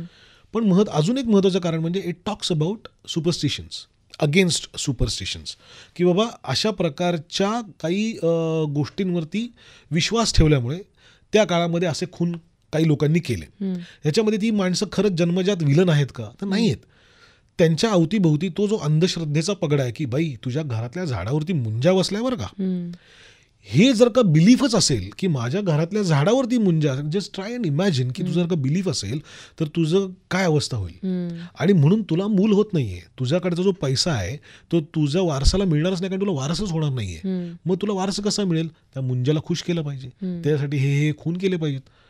आणि ह्याच्यातनं ती बाई ते करायला लागते किंवा ती व्यक्ती असं खलनायकी वागायला लागते. ते सिनेमातले खलनायक नाही आहेत, ते खऱ्या आयुष्यामध्ये असं वाईट काम करणारी माणसंच आहेत. सो त्याच्यासाठी ह्या सुपरस्टिशन्स बद्दल काहीतरी करायला पाहिजे आपण. पण आज जेव्हा सोशल मीडियावरती आपण बघतो आणि if you write anything about anyone's superstition, लगेच समोरनं सुरुवात होते की आमच्या भावना दुखावल्या, कारण तो त्यांचा श्रद्धेचा भाग होऊन जातो. सो श्रद्धा आणि अंधश्रद्धामध्ये लाईन आहे ना, ती लाईन आपल्याला का नाही कळत. तुम्ही गावाकडे तुम्ही कुठेही असाल, तुम्हाला का साप चावला तर दवाखान्यात जाणार का मांत्रिकाकडे जाणार, सिम्पल क्वेश्चन आहे. तुमची कितीही श्रद्धा असली तुम्हाला दवाखान्यातच जावं लागणार आहे. तुम्ही हे नका करू असं, हेच तर ह्याच्यावरती जे भाष्य करायचं असतं ते आपल्याला नाही करता येत. राईट. पण मानवतच्या शेवटच्या म्हणजे जितक्या लोकांनी बघितलंय शेवटचा एपिसोड, सगळं रहस्य कळलं, सगळं झाल्यानंतर सुद्धा जे आशु सरांच्या आवाजात जो एक व्हॉइस ओव्हर आहे तो खूपच इम्पॉर्टंट मला यासाठी वाटतो. Not just because it is giving a sense of completion, पण बिकॉज ही जी मी सिरीज बघितली 8 एपिसोड्सची आणि या हत्याकांडाची गोष्ट जी मी बघितली ती बघून काय होणार आहे माझ्या आयुष्यात हे कुठेतरी, किंवा ती मी का बघितली मुळात, हे सुद्धा ॲट दी एंड त्या व्हॉइस ओव्हरमुळे आणि तो जो चंक आहे ज्याच्यामध्ये खूप महत्त्वाचं काहीतरी सांगितलं जातं त्यांनी होतोय. आणि कुडोज टू यू, कारण इझिली तू फक्त झालं कळलं इथेही सोडू शकला असतास, पण दॅट मेड सम डिफरन्स. म्हणजे आता मला ते लक्षात आहे की काहीतरी similar to what you're saying right नाव होतं तिथे. हे बरं, ह्या पॉईंटलाच पुढे घेऊन जायचं असेल तर खऱ्या आयुष्यात रमाकांत कुलकर्णी म्हणजे आशु सरांनी ज्यांचं काम केलं, ते जे रमाकांत कुलकर्णी होते ते खऱ्या ते स्वतः खूप श्रद्धाळू व्यक्ती होते. त्यांचा मंगेशी हे त्यांचा देव होता. त्यामुळे ते त्या देवाची तसबीर घेऊन जिथे कुठे ते जायचे, जिथे कुठे त्यांची पोस्टिंग व्हायची तिथे ते त्यांचा देव, एक देव्हारा आणि त्यांच्या पूजेचं साहित्य बरोबर घेऊन जायचे. सो एक प्रोटोगॉनिस्ट जो श्रद्धाळू आहे तो काही अंधश्रद्धाळू लोकांना पकडणार आहे. हा जो खेळ आहे तो मला खूप इंटरेस्टिंग वाटतो. So I am not against your श्रद्धा. ते हे खूप मिसकोट केलं जातं कित्येकदा अंधश्रद्धा निर्मूलन समितीच्या कामाला, की हे धर्मविरोधी आहेत. असं नाही आहे. या धार्मिक गोष्टींच्या नावाखाली चालणारे जे इल प्रॅक्टिसेस आहेत त्याच्या विरोधात आहोत. त्याच्यामुळे कोणीतरी मरता कामा नये, त्याच्यामुळे कोणाचं तरी एखाद्या माणसाला वेड लागलंय किंवा भूतानी पछाडले म्हणून तिला सायकोलॉजिकल ट्रीटमेंट मिळायला पाहिजे, त्याच्याऐवजी काहीतरी कडुलिंबाच्या पाल्याने मारहाण करणे, दिस इज नॉट द वे. म्हणजे आपण आता 2024 मध्ये आहोत. करेक्ट. खूप महत्त्वाचे पॉईंट्स आहेत आणि आय कॅन ओनली इमॅजिन की एक फिल्ममेकर म्हणून कोणताही निर्णय घेताना किंवा कितीही कॉन्सेप्ट आवडली असते तरी किती फिल्टर्स तुला तुझंच लावायला लागतात at this point in time before even you make it आणि इट गोज टू सेन्सॉर आणि मग त्याचं पुढे जे तो तर खूप पुढचाच मुद्दा आहे. To even begin with it is challenging. थोडंसं I am going to come back to Ashish Bende as an artist. ठीक आहे, जसं तू आत्ता म्हणालास की तू वर्ल्ड सिनेमा बघत होतास आणि तू वेगवेगळ्या पद्धतीच्या गोष्टी वाचत होतास. बऱ्याच वेळेला असं होतं की काही लोकांच्या आयुष्यात अशी माणसंच येत नाही जे त्यांना कधी सांगतील की अरे हे नको बघूस, हे बघ, हे काय बघतोयस, इथे काहीतरी अजून अमेझिंग आहे. तर तुझे जे ते सुरुवातीचे दिवस होते, हू आर दीज पीपल ज्यांनी तुला सांगितलं की हा वर्ल्ड सिनेमा आहे इन द फर्स्ट प्लेस, ही एक इराणियन फिल्म आहे किंवा ही इथे बघितली जाते किंवा ही ती पुस्तकं आहेत जी तू कदाचित वाच, हे सगळं सांगणारी माणसं कोण होती, हा काय सर्कल होता ज्याच्यामुळे कदाचित तू या मार्गाला लागलास असं म्हणायला हरकत नाही. करेक्ट. याच्यामध्ये सगळ्यात मोठं नाव परेश मोकाशी आहे. मग परेशनी मला या क्षेत्राच्या नादी लावलंय खरं सांगायचं तर. मी पुण्यामध्ये होतो, पुण्यामध्ये माझं शिक्षण चालू होतं आणि ग्रॅज्युएशन होईपर्यंत मला माहीत नव्हतं की मला पुढे काय करायचं. माझ्या घरच्यांना ग्रॅज्युएशन करत सांगतो, माझ्या घरच्यांचं ठरलं होतं की मी काय करायचं. अच्छा. त्यांना माहिती होतं मी काय होईल, पण मला माहीत नव्हतं मी काय होईल. माझ्या आई वडिलांना असं वाटत होतं की आपल्या मुलांनी आयदर डॉक्टर तरी व्हावं किंवा इंजिनियर तरी व्हावं. सो आफ्टर 10th त्यांनीच माझा फॉर्म भरून PCMB group, physics chemistry maths biology असं सगळं, आणि मी म्हटलं करूयात बघूयात असं म्हणून सुरुवात केली. आणि नंतर लक्षात आलं की दर आठवड्याला फिजिक्स केमिस्ट्री आणि बायोलॉजीचे 3 प्रॅक्टिकल्स आहेत. ते सकाळी 7:15 सुरू होतं, ते दुपारी 10-11 वाजता सकाळी संपतं. त्याच्यानंतर मध्ये थोडासा ब्रेक आणि मग कॉलेज सुरू होतं, ते संध्याकाळी 5ला संपणार. आणि माझं असं व्हायला लागलं की हे मी नाही करू शकत. That was the first instant की जेव्हा मी रिबेल केला की बाबा आणि आई मला हे जमणार नाही. आणि मग मी ते दुसऱ्या वर्षी directly I jump to arts. अच्छा. सो आर्ट्सला आलो, मग फर्ग्युसन कॉलेजला ॲडमिशन मिळाली. तिथे आल्यानंतर सुद्धा आर्ट्समध्ये काय करायचं असतं मला माहीत नाही आहे, माझं काहीच ठरलं नव्हतं. पण असं घरचे म्हटले चल ठीक आहे आर्ट्सचं आर्ट, मग UPS IAS व्हायचं आपल्याला किंवा IPS व्हायचं आपला, हां ओके असं म्हणून. पण माझं ते पण नव्हतं, मला खरंच माहीत नव्हतं मला काय करायचं. पण ॲज यू हॅव सीन मी म्हणजे माझी स्टोरी म्हणून आत्मपॅम्फलेट बघितलं असेल तर मी कला क्षेत्रामध्ये नाट्यवाचन आणि वक्तृत्व आणि ह्या सगळ्या गोष्टींमध्ये मी ॲक्टिव्ह होतो आणि मला त्याचं एक इन्क्लिनेशन होतंच. करेक्ट. फर्ग्युसनमध्ये आल्यानंतर मी पुरुषोत्तम करंडकची एक नोटीस बघितली. त्याने आपलं असंच गेलो की बघू आज संध्याकाळी 5 वाजता ह्या हॉलमध्ये बोलवलं आहे, गेलो, माझं सिलेक्शन झालं. That was a turning point for me. आणि मग पुरुषोत्तममध्ये नेक्स्ट इयर पुढचं नाटक जेव्हा केलं तेव्हा पुरुषोत्तमचं अभिनयाचं सर्वोत्कृष्ट अभिनयाचं जे पारितोषिक आहे केशवराव दाते ते मला मिळालं. सो दॅट वॉज अगेन मग एकदा ते मिळाल्यानंतर मग घरच्यांना बहुतेक या क्षेत्रातच आता काहीतरी करेल. आणि मग ते करत असताना सायमल्टेनियसली मला पहिल्यांदा काय करावं असं वाटलं असेल तर ते FTI आहे. मग FTIसाठी ग्रॅज्युएशन कंप्लीट करायला लागतं. ग्रॅज्युएशन कंप्लीटच करायचं आहे ना, मग सगळ्यात सोपा विषय कुठला, तर मित्रांनी सांगितलं सोशोलॉजी, म्हणून मग मी सोशोलॉजी घेतलं होतं आणि मग मी ग्रॅज्युएशन कंप्लीट केलं आणि मग मी FTIचा प्रयत्न करतोय पण काय होईना. मग शेवटी एक दिवस परेश मोकाशीची ओळख झाली आणि काही दिवसांनी त्यांनी मला फोन केला की एक नाटक आहे, त्याच्यामध्ये एक रोल आहे तुझ्यासाठी, येणार का. म्हटलं चालेल, कधी येतो. म्हटलं उद्या. नेक्स्ट डे पुण्यामधनं बॅगा घेऊन मी मुंबईत आलो, तेव्हापासून मी मुंबईतच आहे. ऐशोपत. ते हे सगळं तोपर्यंत हे सगळं ऍक्टिंग झोनमध्ये होतं. ऍक्टिंग मला मी इव्हन ते नाटक लग्न कल्लोळ नावाचं नाटक आहे, त्या नाटकामध्ये फुल लेंथ रोल मला मिळाला होता. मी आणि वैभव मांगले आम्ही दोघं जण असे फुल लेंथ रोल करत होतो. आणि त्या नाटकासाठी मला ते त्यावेळेस जे झी गौरव किंवा अल्फा गौरव जे होतं त्यासाठी बेस्ट सपोर्टिंग ॲक्टरचं नॉमिनेशनही होतं. म्हणजे मी, वैभव आणि सिद्धार्थ जाधव अशा तिघांना अभिनयाचं नॉमिनेशन होतं. पण ते करत असताना माझं ठरलं की acting cannot be my bread and butter, मला वेगळं काहीतरी करायचं आहे. आणि जे मी तुला म्हटलं की मी आधी FTIचं पण ट्राय करत होतो तेव्हा मला एडिट शिकायचं होतं. पण का नव्हतं तुला वाटत की ॲक्टिंगच कंटिन्यू करावं? कारण ज्या पद्धतीचं ॲक्टिंगच्या रिक्वायरमेंट्स अवतीभोवती आहेत. मी आता मी जेव्हा नाटक करत होतो तेव्हा त्या नाटकामध्ये वैभव मांगले होता, ऋषिकेश जोशी होता, गीतांजली कुलकर्णी होती आणि ही लोक नाटकाव्यतिरिक्त अजून 4 गोष्टी पण करायची. आणि मग कित्येकदा त्यांच्या सेटवरती गेल्यानंतर तो जो रिक्वायरमेंट आहे एका ॲक्टरकडनं ती मी फुलफिल नाही करू शकत असं मला वाटलं. कारण मी नाटक करत खूप नाटक केल्यामुळे मी तालमीवाला माणूस आहे. पण तिथं आता आजकाल जे टेलिव्हिजन म्हणून जे असतं की आले स्क्रिप्ट दिला, हां ओके 2 पानं पाठ होतात लोकांची, माझं नाही होत, मला नाहीच करता येणार ते. मला तालीम पाहिजे, मला ते गिव्ह अँड टेकच्या रिहर्सल्स पाहिजेत तर मी ते करू शकेल, जे माझ्याने शक्यच नाही आहे. सो दॅट वॉज काय म्हणतात त्याला discouraging point in my life की मी नाही करू शकत आहे, तर आपल्याला जे पहिल्यापासून जे करायचं आहे आपण तिकडे वळूयात. म्हणून मग दिग्दर्शन आणि या गोष्टींकडे वळलो. वाव, इंटरेस्टिंग आहे. म्हणजे असं इथे ऍक्टिंग असताना to choose something else is quite challenging.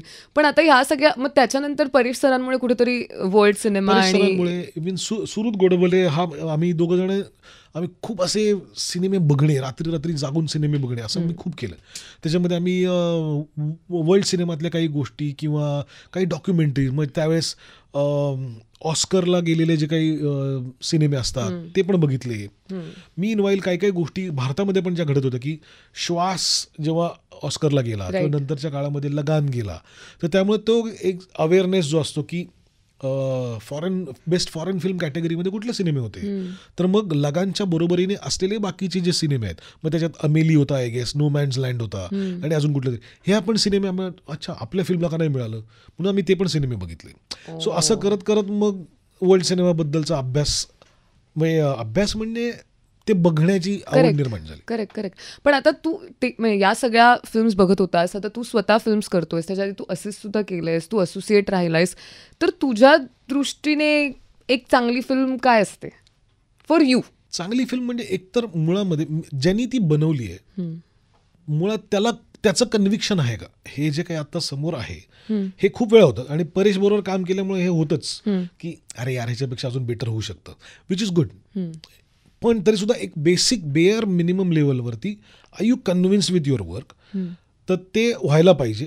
आणि कित्येकदा असं होतं की तुम्ही एकटेच कन्व्हिन्स्ड असून नाही चालत, तुमच्याबरोबर जो प्रेक्षक बघणार आहे त्याच्यातल्या मॅक्सिमम लोकांसाठी जर का तुम्ही लोकांसाठी सिनेमा बनवताय तर लोकांना आवडतोय का ह्याचं पण ॲनालिसिस करता आलं पाहिजे. म्हणजे एक नुसतंच एक प्रिटेन्स आहे किंवा इंटेलिजन्स आहे त्यांनी उपयोग नाही की फक्त मलाच एकट्याला आवडते बाकी कुणालाच आवडत नाही. आणि हे ना हे it's a very good learning. जेव्हा मी वेब सिरीज केली, सिनेमा मला पाहिजे तसा मी केला. वेब सिरीज करत असताना देर आर सम पॅरामीटर्स की जे मला हळूहळू कळत गेले, की जी आमची तन्मयी जी होती सोनी लिव्हमधली, ती मला ऐक ना आशिष, इथे ना डेटा आम्हाला असं सांगतो की तो डेटा ॲनालिसिस आणि डेटा रिडिंग जे आहे इट इज व्हेरी इम्पॉर्टंट. की डेटा आम्हाला असं सांगतो की एखादा एपिसोड सुरू असताना साधारण पहिल्या 10 मिनिटांमध्ये ना किंवा पहिल्या 5 मिनिटांमध्ये ड्रॉपआउट्स होतात, की ते लोक रिमोट घेऊन बसले असतात. मला जर का सुरुवात कॅची नाही वाटत आय विल चेंज. आणि मग तू नंतर कितीही भारी काहीतरी एपिसोड कर, पण पहिली 5 मिनिटं पहिली 10 मिनिटं इज व्हेरी इम्पॉर्टंट. तिथे तुला काहीतरी द्यायला पाहिजे टुवर्ड्स द क्लायमॅक्स, तू काहीतरी. सो हे माझ्यासाठी पण ते पण लर्निंग होतं.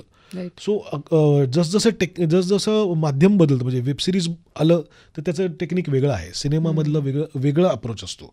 सो हे तुम्हाला पण अडॅप्ट व्हावं लागतं. राईट. इंटरेस्टिंग. आणि म्हणजे हा डेटा आता तुझ्यामुळे आम्हाला कळतंय की एवढा सगळा अनालिसिस असतो. आय कॅन रिलेट, कारण रेडिओमध्ये सुद्धा हा अनालिसिस असतो की लिस्नरशिप असते, किंवा त्याचं पण आम्ही डेमोग्राफिक्स काढतो की पुरुष ऐकतायत, स्त्री ऐकतायत, कोणत्या वर्गातले आहेत, कधी ऐकतायत, गाडीत ऐकतायत, घरी ऐकतात वगैरे वगैरे. आणि त्याच्यानुसारच बऱ्याच वेळेला आम्ही काही स्पेशल असेल किंवा कॉन्टेंट तसा प्लॅन केला जातो. आणि ह्याच्याबरोबर कित्येकदा असं पण होतं की जो डेटा येतो ना, त्या डेटा रीड करून त्याचं इम्प्लिमेंटेशन जे आहे ना ते कसं होतं, that is very important. So true. कित्येक वेळ असं होतं की डेटा आलाय, म्हणजे फॉर एक्झाम्पल मी तुला आता आत्मपॅम्पलेटच्या बाबतीत सांगतो की आत्मपॅम्पलेटचा जेव्हा सगळा डेटा आला तेव्हा मीटिंग झाली, त्या मीटिंगमध्ये असं चर्चा झाली की हे सगळे पॉईंट्स आहेत. मग आपल्याला जसं वाटलं होतं की 90sचा नॉस्टॅल्जिया असल्यामुळे ही कदाचित मिलेनियल्सला जास्त ही फिल्म आवडेल आणि जेनझीजला कदाचित आवडणार नाही, पण आपल्या या टार्गेटेड स्क्रीनिंगमध्ये असं लक्षात आलं आहे की जेनझीजला ती जास्त आवडली आणि मिलेनियल्स नाही आवडली. So let's target Gen Zs. So I was like no, you should target everybody. Why are you targeting? आता त्या पर्टिक्युलरच्या जरी ह्यांना आवडली तरी सिनेमागृहामध्ये बोलवण्यासाठी तुम्हाला सगळ्यांनाच अपील करायचं आहे. करेक्ट. तुम्ही फक्त जेनझीजला आवडेल असे आर्ट बनवून, अशा स्टोरीज बनवून, अशा प्रकारचा कॅम्पेन करून उपयोग नाही. त्या अख्ख्या डेटामधनं व्हॉट आय अंडरस्टूड की आत्मपॅम्पलेट हे नाव कळायला अवघड आहे, विच इज ट्रू, कारण हा शब्दच नाही आहे, हा आम्हीच कॉइन केलेला शब्द आहे, त्यामुळे तो नाहीच कळणार, कोणालाच कळणार नाही. मग त्याच्यावरती मार्ग काय, तर आत्मपॅम्पलेट म्हणजे काय हे सांगणारा टीजरच आपण बनवूयात, हे सांगणारा ट्रेलरच आपण बनवूयात, तो आम्ही बनवला. पण अदरवाईज सिनेमामधलं इथे चढतोय, इथे खाली जातोय, it doesn't matter to audience. त्यासाठी लोकांनी प्रेक्षकगृहात येऊन बघू दे. आणि मला हेही वाटतं की ह्या डेटा ॲनालिसिस जेव्हा होतो त्याच्यानंतर सिनेमा रिलीज करताना त्याच्यामध्ये ते मार्केटिंग टूल्स वापरले जातात.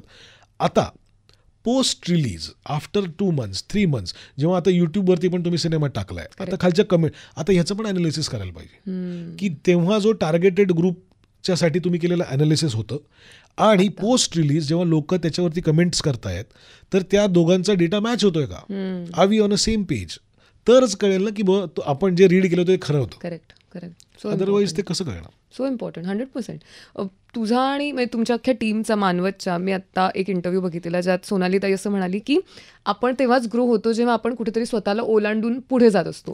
तर एक दिग्दर्शक म्हणून मला तुला विचारायचं आहे किंवा एक आर्टिस्ट म्हणून इन जनरल विचारायचं आहे की असे 1-2 प्रोजेक्ट्स किंवा अशी 1-2 कामं तुला लक्षात आहेत का जिथे तुला असं वाटलं की काहीतरी ग्रोथ झाली आणि ते नंतर तुला कळलं की ती काय होती नेमकी ग्रोथ, किंवा असं मी काय मागे टाकलं आणि पुढे आलो जेणेकरून आत्ता मला वेगळं वाटतंय काहीतरी. एक तुला सांगतो की जेव्हा आपण असे नवीन असतो ना, नवीन फिल्म मेकर म्हणून जेव्हा येतो तेव्हा खूप असं इन्थुजियास्टिक असतो आणि आपल्याला खूप कॅमेरा मुवमेंट करायचं असतं. म्हणजे आपल्याला असं वाटतं की आता इथे ट्रॅक लावून इकडे गेलो म्हणजे आपण फिल्म मेकर झालो. पण तसं नाही आहे. त्या फ्रेमचं काहीतरी म्हणणं असलं पाहिजे.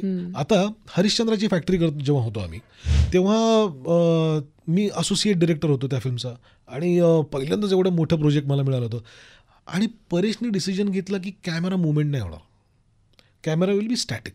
तुला जर का बघितलं अख्ख्या हरिश्चंद्राच्या फॅक्टरीमध्ये बहुतेक ठरवलेले 3 किंवा 4 शॉट्स आहेत की जे ठरवून त्या शॉट्सला कॅमेरा मुवमेंट होते. Otherwise entire film is in static cutting. आणि आम्ही असे पहिले दिवस आम्हाला बोर होते शूटिंग करताना, इथे असं मस्त ट्रॅक त्याच्या पाठीवरनं तो पाठीवरती लिहितोय तिथून आपण असं. सो आमचं डिझायनिंग चालू आहे. पण 2 वेगळे दिग्दर्शक आहेत, एक परेश मोकाशी आहे आणि एक नवीन आलेला आशिष बेंडे आहे.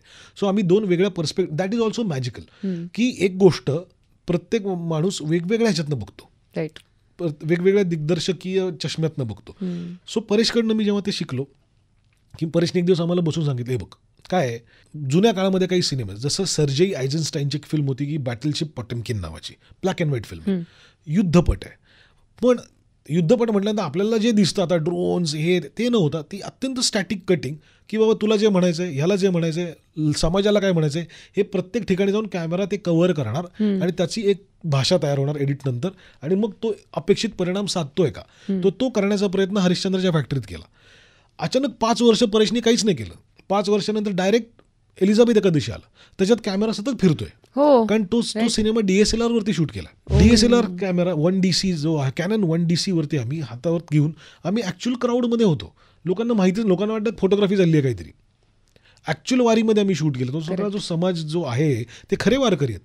सो गोरिल्ला शूटिंग, कॅमेरा लपवून वगैरे असं एकदम ड्रास्टिकली डिफरंट टेक्निक देन हरिश्चंद्रची फॅक्टरी. सो ह्या ग्रोथच्या गोष्टी आहेत की मला असं वाटत होतं की स्टॅटिक कटिंग म्हणजे फिल्म मेकिंग, हे जे मला वाटत होतं आता ते नाही वाटत आहे. आता एलिझाबेथ एकादशीची डिमांड वेगळी आहे म्हणून मग त्याचं मेकिंग वेगळ्या पद्धतीनं झालं.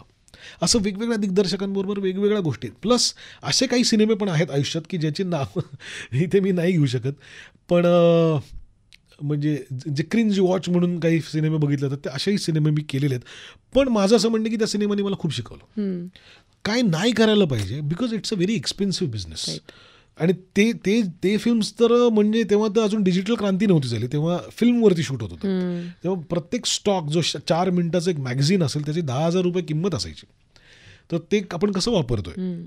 सो इवन नवीन जे असिस्टंट डिरेक्टर्स येतात ना आजकाल, मी सगळ्यांना सांगतो की म्हणजे तुमच्या करिअरच्या सुरुवातीला पहिले 2-3 सिनेमे हे पोस्ट प्रोडक्शन रिलीजपर्यंत तुम्ही त्या प्रोजेक्टचा भाग राहा, because you can afford it right नाव.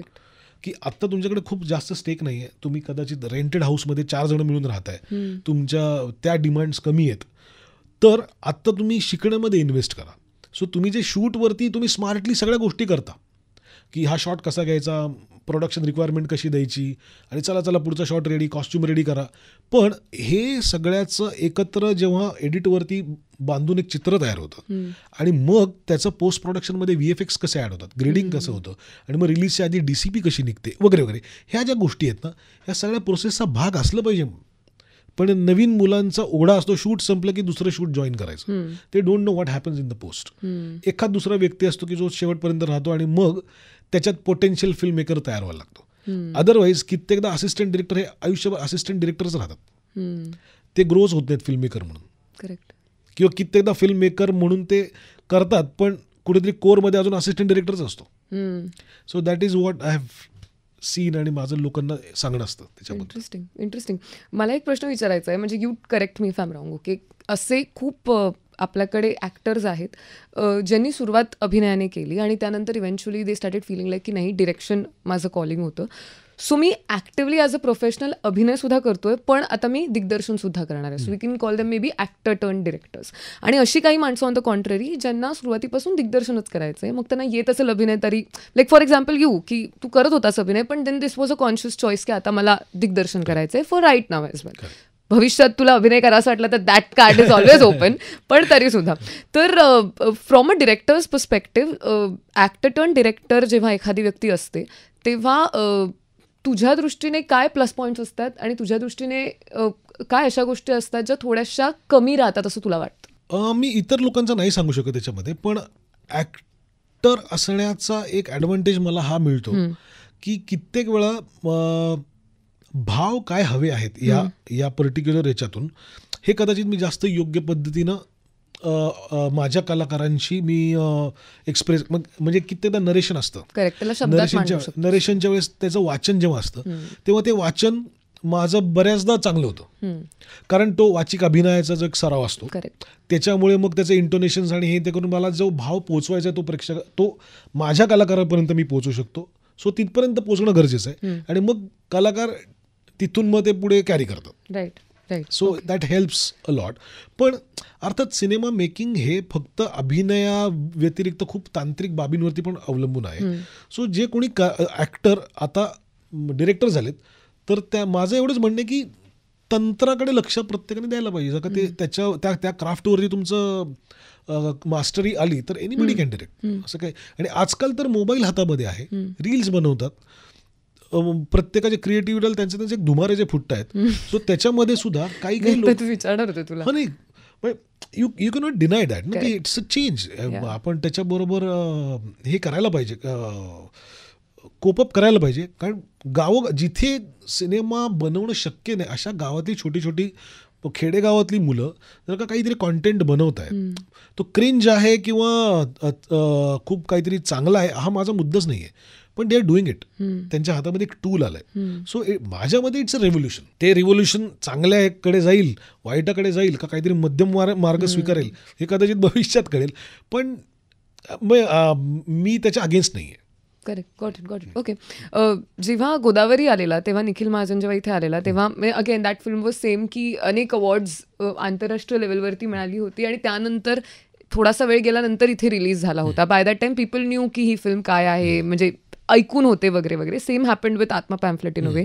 तर तो असं म्हणालेला की जेव्हा ते परदेशात इंटरव्ह्यूज देत होते तेव्हा त्यांनी नोटीस केलं की खूप लोकांनी फिल्म खूप नीट पाहिलेली आणि लोकांचे खूप कुतूहलापोटी इन डेप्थ प्रश्न होते किंवा अशा गोष्टी होत्या जे त्यांनी एक्सपेक्ट केलं नव्हतं की कोणीतरी ज्यांना भाषा तर नाहीच आहेत पण कल्चरल पण कॉनोटेशन सेम नाही आहेत त्यांना समजेल किंवा तितकं पोहोचेल. तू सुद्धा तुझी फिल्म गेलेली आहे इंटरनॅशनली, तू सुद्धा हे असं काही नोटीस केलेस का? आणि इन दॅट केस इथला प्रेक्षक काय मिस आउट होतोय नक्की आमच्याकडून, की काय आमचं नीट बघितलं जात नाहीये? What is the difference according to you? हे बघ, मी प्रेक्षकांना कधीच दोष देत नाही. मुद्दा की तुम्ही प्रेक्षकांपर्यंत नीट पोहोचताय का हा तुमचा सर्वस्वी तुमच्या हातात आहे. मग त्याच्यासाठी तुमच्याकडे बजेट आहे नाही आहे, तुम्ही त्याचा बज कसा केला, तुम्ही लोकांपर्यंत पोहोचलात का नाही. आता मानवत मर्डर्सच्या निमित्ताने सांगतो की आज मराठीमध्ये एकही वेबसिरीज आता चालू नाही. म्हणजे माझ्या माहितीनुसार कुठलीही वेब सिरीज मराठीतली आज फ्लोअरवरती पण गेलेली नाही. Everything is shut. का? कारण हे बुडीत खात्यातला धंदा आहे, लोक बघत नाहीत, प्रेक्षकच नाही आहे. पण मानवतनी ते चेंज केलं ना. मानवत लोक बघतायत. आज आम्हाला जे काही आत्ता नंबर्स कळले त्याप्रमाणे की मानवत बघण्यासाठी लोकांनी सबस्क्रिप्शन घेतलं. सो प्रेक्षकांना नाही बघायचं असं नाही आहे, प्रेक्षकांना बघायचं जर का तुम्ही त्यांना कॉन्टेंट तसं दिलात तर. सो आता हा जो इंटरनॅशनल ऑडियन्स आणि इथल्या ऑडियन्सचा प्रश्न जो आहे की जेव्हा आत्मपॅम्फलेटच्या वेळेस सुद्धा, आत्मपॅम्फलेटच्या बद्दल एक इंटरेस्टिंग गोष्ट म्हणजे बर्लिनमध्ये आम्ही जेव्हा आमचा प्रीमियर झाला तर त्या प्रीमियरच्या वेळेस त्या सिनेमात पहिल्यांदा माणसं कुठे हसतात किंवा स्माईल तरी येतं किंवा थोडंसं लाईट हार्टेड लोक होतात जेव्हा स्क्रीनवरती हिटलर आणि मुसोलिनी दिसतो. सो ज्या बर्लिनमध्ये त्या हिटलरनी वर्ल्ड वॉरमध्ये काहीतरी जे काही केलं होतं कांड, त्याच्यानंतर त्याच बर्लिनमध्ये ह्या फिल्मच्या या इमेजवरती लोक पहिल्यांदा हसतायत. That's a power of cinema. आणि ह्याच्यानंतर जसजसा सिनेमा पुढे गेला, मला वाटलं होतं की आपले कल्चरल न्यूआन्सेस हे जर्मन किंवा बर्लिनमध्ये असल्यामुळे खूप युरोपातले खूप लोक येतात फिल्म बघायला, कारण जगातल्या टॉप 3 फेस्टिवलपैकी एक फेस्टिवल आहे. त्यामुळे फक्त जर्मन लोकच आहेत असं नाही आहे, खूप वेगवेगळ्या देशातनं लोक येतात. सो त्या लोकांपर्यंत आपण कसे पोहोचू शकू, हे मला जरा साशंक होतं. पण ते अंडरस्टूड इच इन एव्हरीथिंग. थोडे थोडे नुआन्सेस अर्थातच त्यांनी मिस केले, की थ्रेड सेरेमनी म्हणजे काय, मुंजीचा जो सीन आहे, तर मुंज म्हणजे काय. पण त्यांना हे कळतं की काही लोकांनाच शक्य आहे, बाकीच्या लोकांची मुंज होऊ शकत नाही वगैरे वगैरे वगैरे. सो त्यांना ते डिस्क्रिमिनेटरी गोष्टी बरोबर कळत होत्या आणि दे वर एन्जॉईंग. सो तुझा जो प्रश्न आहे की प्रेक्षकांचं काय, मला वाटत नाही प्रेक्षक जगामध्ये सगळीकडे जो आहे त्याला तुम्ही काहीतरी बुद्धीला खाद्य दिलं तर तो ते खाद्य खातो. इट्स अप टू अस की आपण त्यांना काय देतो. ओके. मग कधी तुला असं वाटतं का की एखादं प्रोजेक्ट, म्हणजे आता मी प्रोजेक्ट म्हणते कारण आता तू सिरीजही केलीस आणि फिल्मही केली, so I am keeping it open to both, की ते करताना जितके कष्ट पडत नाहीत तितके ॲट दिस मोमेंट ते पोहोचवताना किंवा ते पोहोचलेत की नाही ह्याची शाश्वती घेताना पडतात ॲज अ पर्सन. बरोबर. ते काय होतं ना की मार्केटिंग आणि पब्लिसिटी ह्या गोष्टीसाठी जो एक बजेटचा आकडा असतो, ते आकडे ज्या प्रमाणामध्ये, म्हणजे आता तू विचार कर ना की एखाद्या सोशल मीडियावरती जेव्हा एखादा हिंदी सिनेमा येतो आणि त्याची अनाऊन्समेंट होते, तर त्याचा जो बज तयार होतो, कारण कित्येकदा पेड पार्टनरशिप्स असतात, पेड स्पॉन्सर्ड असतात, पुष्ट असतात, त्यासाठी पैसा खर्च केला असतो, ते मराठी प्रोड्युसरला नाही परवडत. तर तिथे सोशल मीडिया जरी फ्री आहे सगळ्यांकडे, तरी सुद्धा तुमच्या अल्गोरिदममध्ये घुसण्यासाठी मला जो पैसा ओतायला लागतो तो माझ्याकडे नाही आहे. सो अशा वेळेस काय करायचं, तर मला माहीत नाही याचं उत्तर काय आहे, की बट इट्स अनफेअर फाईट असते कधी कधी, त्याला शोधायला लागेल त्याचं एक वेगळं उत्तर अल्गोरिदम मध्ये घुसण्यासाठी. एक जेन्युइनली की जर बजेट कॉन्स्ट्रेंट आहे तर you have to be creative in काही म्हणजे आता मानवत मर्डर्सच्या बाबतीमध्ये मी तुला सांगतो की काही कॉन्शियस डिसिजन्स होते की मानवत मर्डर्सचा टायटल सिक्वेन्स आपण असा बनवू की तो आपलं एक ॲसेट असेल. मग जसं आपलं सिरीज रिलीज होईल आपण मानवत मर्डरचा टायटल सिक्वेन्स लोकांना दाखवू. म्हणजे अच्छा अशा प्रकार, कारण एक युनिकली डिझाईन केलेला सचिन गुरव नावाचा माझा मित्र आहे, त्यांनी युनिकली डिझाईन केलेला तो पूर्ण it works as a trailer. Correct. की 1 मिनिटाचं ते जे काही म्युझिक आहे त्याच्यामध्ये मला जे म्हणायचं आहे त्या सिरीजमध्ये काय दिसणार त्याचे ग्लिम्सेस पण येतात. त्याचबरोबर आम्ही हळूहळू छोट्या छोट्या गोष्टी, ते म्युझिक, अख्ख्या सिरीजचं म्युझिक जे OST ज्याला म्हणतो आपण, ते सुद्धा आम्ही आउट केलं की त्याचं आता कौतुक होते तर चला हे पण म्युझिक पण आहे का. सो आपल्याला क्रिएटिव्हली बाहेर पडून जे सरधोपट जे नुसत्या मीडिया इंटरॅक्शन असतात त्या व्यतिरिक्त 4 गोष्टी करायला लागतात. So true. सो ते प्रत्येक वेळेस काहीतरी you have to come up with something new. आणि दॅट इज द चॅलेंज की आता काय नवीन करता येईल. पण शेवटचे 1-2 प्रश्न, जसं मगाशी आपण बिझनेसवाला एक पर्स्पेक्टिव्ह बोलत होतो की कितीही म्हटलं तरी चित्रपट आपण जो करतो तो फक्त स्वतःला बघण्यासाठी तर करत नाही आहोत, लोकांना बघण्यासाठी करतोय, आणि विच मीन्स की हा एक बिझनेस आहे, हा एक धंदा आहे. आता क्रिएटिव्हिटी आणि बिझनेस ह्यांची सांगड घालणं बघायला गेलं तर इतकं सोपं नाही आहे, कारण बऱ्याच वेळेला आपल्याला जे करायचं आहे वर्सेस जे कॉन्स्ट्रेंट्स आहेत, ज्या चौकटीत आपल्याला ते करायचं आहे, हे एक चॅलेंज असू शकतं. तर तुझ्यासाठी तुला जो आलेला अनुभव आहे त्याच्यावरून या स्पर्धेमध्ये at this point in time creativity आणि बिझनेसमध्ये बिझनेस वरचढ ठरतोय असं तुला वाटतं का? आणि असं कधीही झालं आहे का की एखादी गोष्ट जी तुला खूप पटली आहे बट तुझ्या मनात हा विचार आला आहे की अरे will this work in terms of business, आणि म्हणून तू त्याला थोडासा पॉज दिलेला आहेस? ऑफकोर्स या काही म्हणजे especially when I did Manwat, त्यावेळेस ह्या गोष्टींचा खूप विचार करावा लागतो, कारण नाही म्हटलं तरी एक प्लॅटफॉर्म त्याच्यामध्ये इन्व्हॉल्ड असतो. त्यांच्या काही अपेक्षा असतात, ह्या गोष्टी करा, या गोष्टी करू नका, आमचे काही मॅन्डेट्स आहेत, किती ग्रुसम म्हणजे आता प्लॅटफॉर्म टू प्लॅटफॉर्म काही गोष्टी बदलतात. की सपोज किलिंग्स दाखवायचे असतील तुम्हाला तर एका पर्टिक्युलर प्लॅटफॉर्मला कदाचित इथपर्यंतच दाखवू शकता, त्याच्यावरती नाही. कुठल्या तरी वेगळ्या प्लॅटफॉर्मवरती दाखव काही पण, मग त्याच्यामध्ये ते प्रॉस्थेटिक्स आणि ते ब्लड बीड या सगळ्या गोष्टींचं बजेटही मिळतं कित्येकदा. सो हे खूप गोष्टी प्लॅटफॉर्म परत तुमच्या व्ह्युअरशिपप्रमाणे पण बदलतात. सो अशा काही गोष्टी आहेत. सो कित्येकदा तू जे म्हटलीस की बिझनेस कधी कधी वरचढ ठरतो का, so eventually it's a business. Of course हा जर का ह्याच्या आधी प्रत्येक प्लॅटफॉर्मनी काही ना काही मराठी वेब सिरीजेस केलेले आहेत आणि ते अर्थात बिझनेस म्हणून जेव्हा वर्क नाही होत आहेत तेव्हा they are shutting it down. It is unfortunate, पण शेवटी तो बिझनेसचाच कॉल आहे. तर मग आता मानवत करताना चला काय पाहिजे तुम्हाला बिझनेस म्हणून, ह्या गोष्टी पाहिजे ना, let's provide with the star कास्टिंगपासून 4 तुमचे महत्त्वाचे जे लोक आहेत त्यांचं स्टार कास्टिंगपासून ते तुमचे जे डेटा ॲनालिसिसमधनं जे येणाऱ्या गोष्टी असतात, पहिल्या 4 मिनटात, पहिल्या 5 मिनटामध्ये तुम्ही काहीतरी कॅची दाखवा, इथपासनं ह्या सगळ्या गोष्टींचा अवलंब करून तुम्ही काहीतरी परत प्रेक्षकांसाठी म्हणून डिझाईन्ड प्रोजेक्ट जेव्हा बनवता, विच इज इम्पॉर्टंट. जे मानवतच्या निमित्ताने क्रॅक करण्यात आम्ही थोड्याफार प्रमाणात यशस्वी झालो. नॉट नेसेसरी मला पुढच्या प्रोजेक्टला ते जमेलच, पण Manwat is the new beginning in Marathi OTT असं मला वाटतं. 100% नाही. आणि तू डिझायनिंग हा शब्द खूप ॲप्टली वापरलास. आय फील की जर एवढ्या सगळ्या गोष्टींचा विचार करून हेतुपुरस्सर निर्णय घेण्यात आले तर इट इज डिझाईन. कितीही ती क्रिएटिव्ह आणि अगदी काय म्हणतात तसं एक फ्री फ्लोईंग प्रोसेस असली तरी सुद्धा it is designed in a way which is amazing, कारण it is working that way. शेवटचे 2 प्रश्न. एक तर हा की मगाशी मी तुला विचारलं की वर्ल्ड सिनेमा तुला कसा कळला आणि कोणती ती माणसं होती आणि तू काय काय बघायला लागलास, विच मीन्स की जगात असणाऱ्या अनेक films at this point in time असे माझ्याही ओळखीतले अनेक लोक आहेत जे हळूहळू एक्सप्लोअर करायला लागलेत, जे बघतायत. Also thanks to many OTT platforms की हा सगळा कॉन्टेंट अवेलेबल आहे.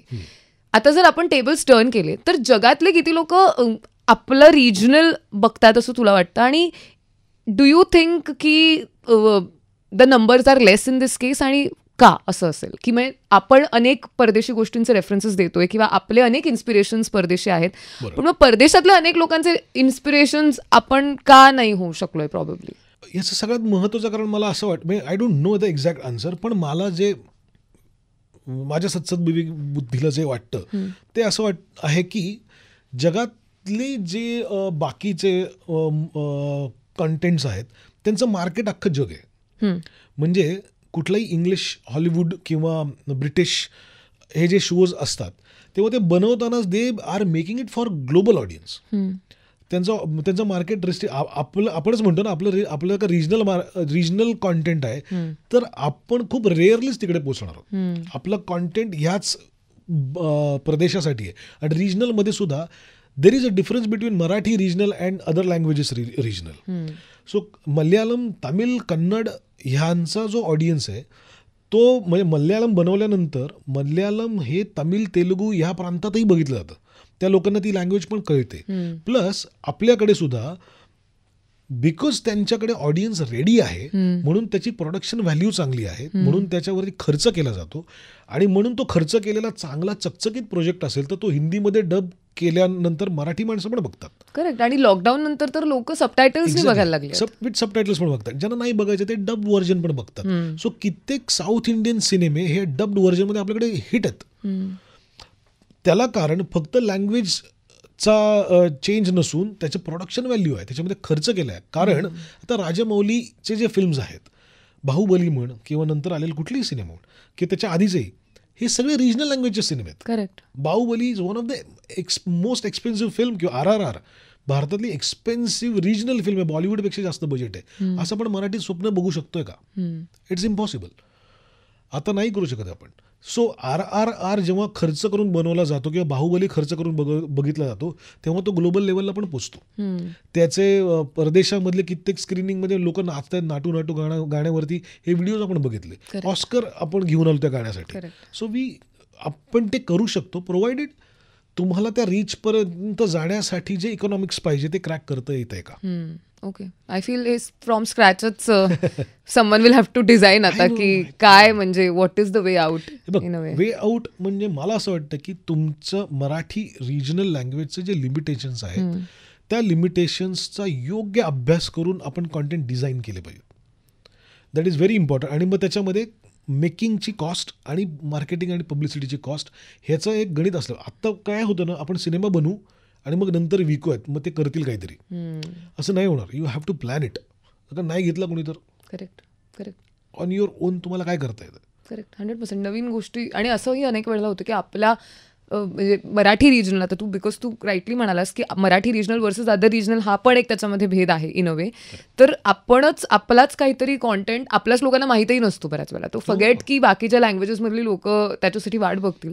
पण ॲट द सेम टाइम की at this point in time साऊथमधली एखादी फिल्म जी मुंबईत सुद्धा रिलीज होणार ही मला माहिती आहे. हे मला माहीत असण्याचं इमिजिएटली काहीच कारण नाही आहे. त्यात असाही कोणी ॲक्टर नाही की ज्याला तर मी इंस्टाग्रामवर फॉलो करते आणि ज्याची मी कैक काळापासून फॅन आहे, nothing. But I at least know the name, correct, which steel is something I feel.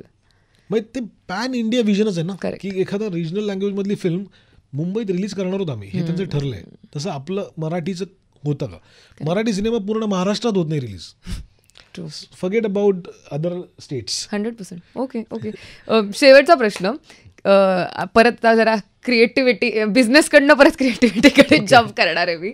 आणि ह्याच्यावरती मला तुझं मत हवं आहे की कोणत्याही क्रिएटिव्ह व्यक्तीच्या क्रिएटिव्हिटीसाठीच इन जनरल कोणती गोष्ट शत्रू असते आणि कोणती गोष्ट मित्र असते असं तुला वाटतं? इट डिपेंड्स अपॉन तुमचं क्रिएटिव्ह फील्ड काय. म्हणजे थोडंसं एलॅबोरेट करायचं झालं तर सिनेमा बनवताना किंवा वेब सिरीज बनवताना एक मोठा ग्रुप तुमच्या बरोबर असतो आणि एक मोठा ग्रुप ते बघणार असतो. हा आर्ट फॉर्म जेव्हा आपण एक्सप्लोअर करतोय तेव्हा सेल्फ इंटेलिजन्स टाळायला पाहिजे. हे मला खूप वाटतं की मला आवडते प्रिटेन्स, मला वाटतं की हा आर्टिस्टिक शॉट आहे, पण तुला एकट्यालाच आवडतोय. 50 लोक जे तुझ्याबरोबर त्यांना नाही आवडते आणि जे 1000 लोक नंतर बघणार त्यांना नाही आवडणार आहे, ह्याचं भान ठेवायला पाहिजे. आणि दुसरा जो कला फॉर्म आहे, सपोज मी कवी आहे तर कदाचित तिथे इंटेलिजन्स वर्क करतो. सो इट डिपेंड्स की माध्यम काय आहेत. ओके. आणि व्हॉट वर्क्स देन? म्हणजे इंटेलिजन्स डज नॉट वर्क, पण मित्र कोणत्या क्वालिटीज किंवा कोणता पर्स्पेक्टिव्ह असू शकेल एखाद्या क्रिएटिव्ह प्रोसेसचा दॅट वुड हेल्प? बघ, इंटेलिजन्स वर्क करतच नाही असं नाही माझं म्हणणं. कित्येकदा सिनेमामध्ये सुद्धा मला तो शॉट तसा घ्यायचा आहे हे माझं म्हणणं आहे आणि मी काहीतरी माझा विचार केला आहे. And sometimes it works also. तसं काही त्याचं रॉकेट सायन्स नाही आहे, पण मोठी इंटेलिजन्स टाळावा अशा मताचा मी आहे. आणि व्हॉट वर्क्स, एकतर मुळामध्ये you need to have a good team around you. त्यांचे आणि तुमचं ट्रस्ट असलं पाहिजे. असे काही फिल्म मेकर फॉर्च्युनेटली की मी बघितलेत की त्यांच्याबरोबर काम केलं की त्यांना कोणी काही सांगितलेलं आवडत नाही. आणि मग जे व्हायचं ते होतं की तुम्हाला एकट्यालाच आवडतंय, बाकीच्यांना नाही आवडत आहे, आणि मग ते वर्क नाही झालं. आणि मग कित्येकदा काही ॲड्स मी केल्या होत्या त्याच्यामध्ये की ॲड बाउन्स होणे, ह्याच्यासारखं डिझास्टर काही नाही. की तुम्ही बनवलं, तुम्हाला वाटतं तसं, पण क्लायंटला नाही आवडलं. त्यावेळेस ती लोकं सांगत होती त्याचं तुम्ही तेव्हा ऐकलं नाहीत आणि ते नाही झालं वर्कआउट.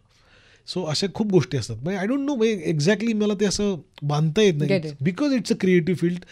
त्याचं काही रॉकेट सायन्स नाही आहे. करेक्ट. तू मगाशी म्हणाल तसं इन्स्टिंक्ट तर आहेच, पण ऑल्सो एक्सपिरियन्स आहे की तुम्हाला आलेले अनुभव आणि तुम्ही आजूबाजूच्यांचे बघितलेले अनुभव सुद्धा together. Okay, lovely. I am going to come back to Manvat murders for all those people जे आत्तापर्यंत आमचं कॉन्व्हर्सेशन ऐकतायत in the first place. Sony लिव्हवरती मानवत मर्डर्स नावाची सिरीज आहे. 8 एपिसोड्स आहेत.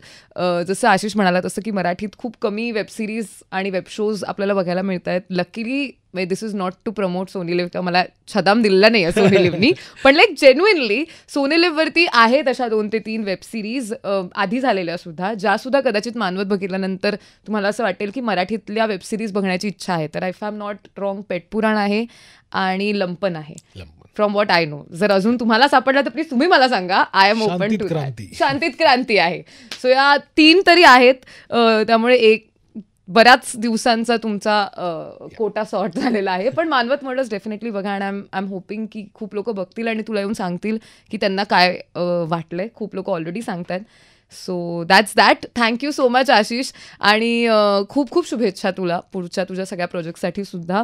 आणि a big shout out I feel to the entire team of Manvat murders. कारण मला असं वाटतं की the DOP, the sound designer, ज्याच्यासोबत मी एकदा माझ्या मिर्ची टॉप 20 साठी बोललेले शिशिर सोबत, त्यांनी मला इतकं काय साऊंड डिझायनचं सांगितलं की I was like this little kid की अच्छा असं पण होतं, ओ हे पण आहे वगैरे असं झालेलं. ऑफकोर्स फैजल, जो अनेक प्रोजेक्ट्समध्ये सुद्धा एडिटर म्हणून आपल्याला त्याचं नाव दिसतं मराठीत. सचिन गुरव, ज्याचं नाव तू घेतलंस, अनेक फिल्म्सचे पोस्टर डिझाईन्स त्यांनी केलेले तुम्हाला दिसतील. साकेत कानेटकर ज्यांनी बॅकग्राऊंड म्युझिक केलं आहे ह्याचं, त्यांनी अजूनही काही इंटरेस्टिंग प्रोजेक्ट्सचं बॅकग्राऊंड म्युझिक केलेलं आहे. आणि I feel the new name to look forward to असं म्हणायला हरकत नाही. 100%. कलाकार तर अर्थातच कमाल आहेतच, पण हे सगळे लोक ज्यांनी हे सगळं एकत्र आणलं आणि फायनली MM काय आहे ते आम्हाला कळलं. This was the biggest curiosity of my life की हे काय आहे MM यार. हे कधीपासून मी सगळ्यांच्या स्टोरीज, आणि असं व्हायचं ना की तुझ्या स्टोरीवर दिसल्यानंतर या 4 लोकांच्या स्टोरीवर मला पॅरलली तेच दिसायचं. So finally it is Manwat murders. Thank you so much, आणि आय होप की you had a good time. Thank you. Thank you.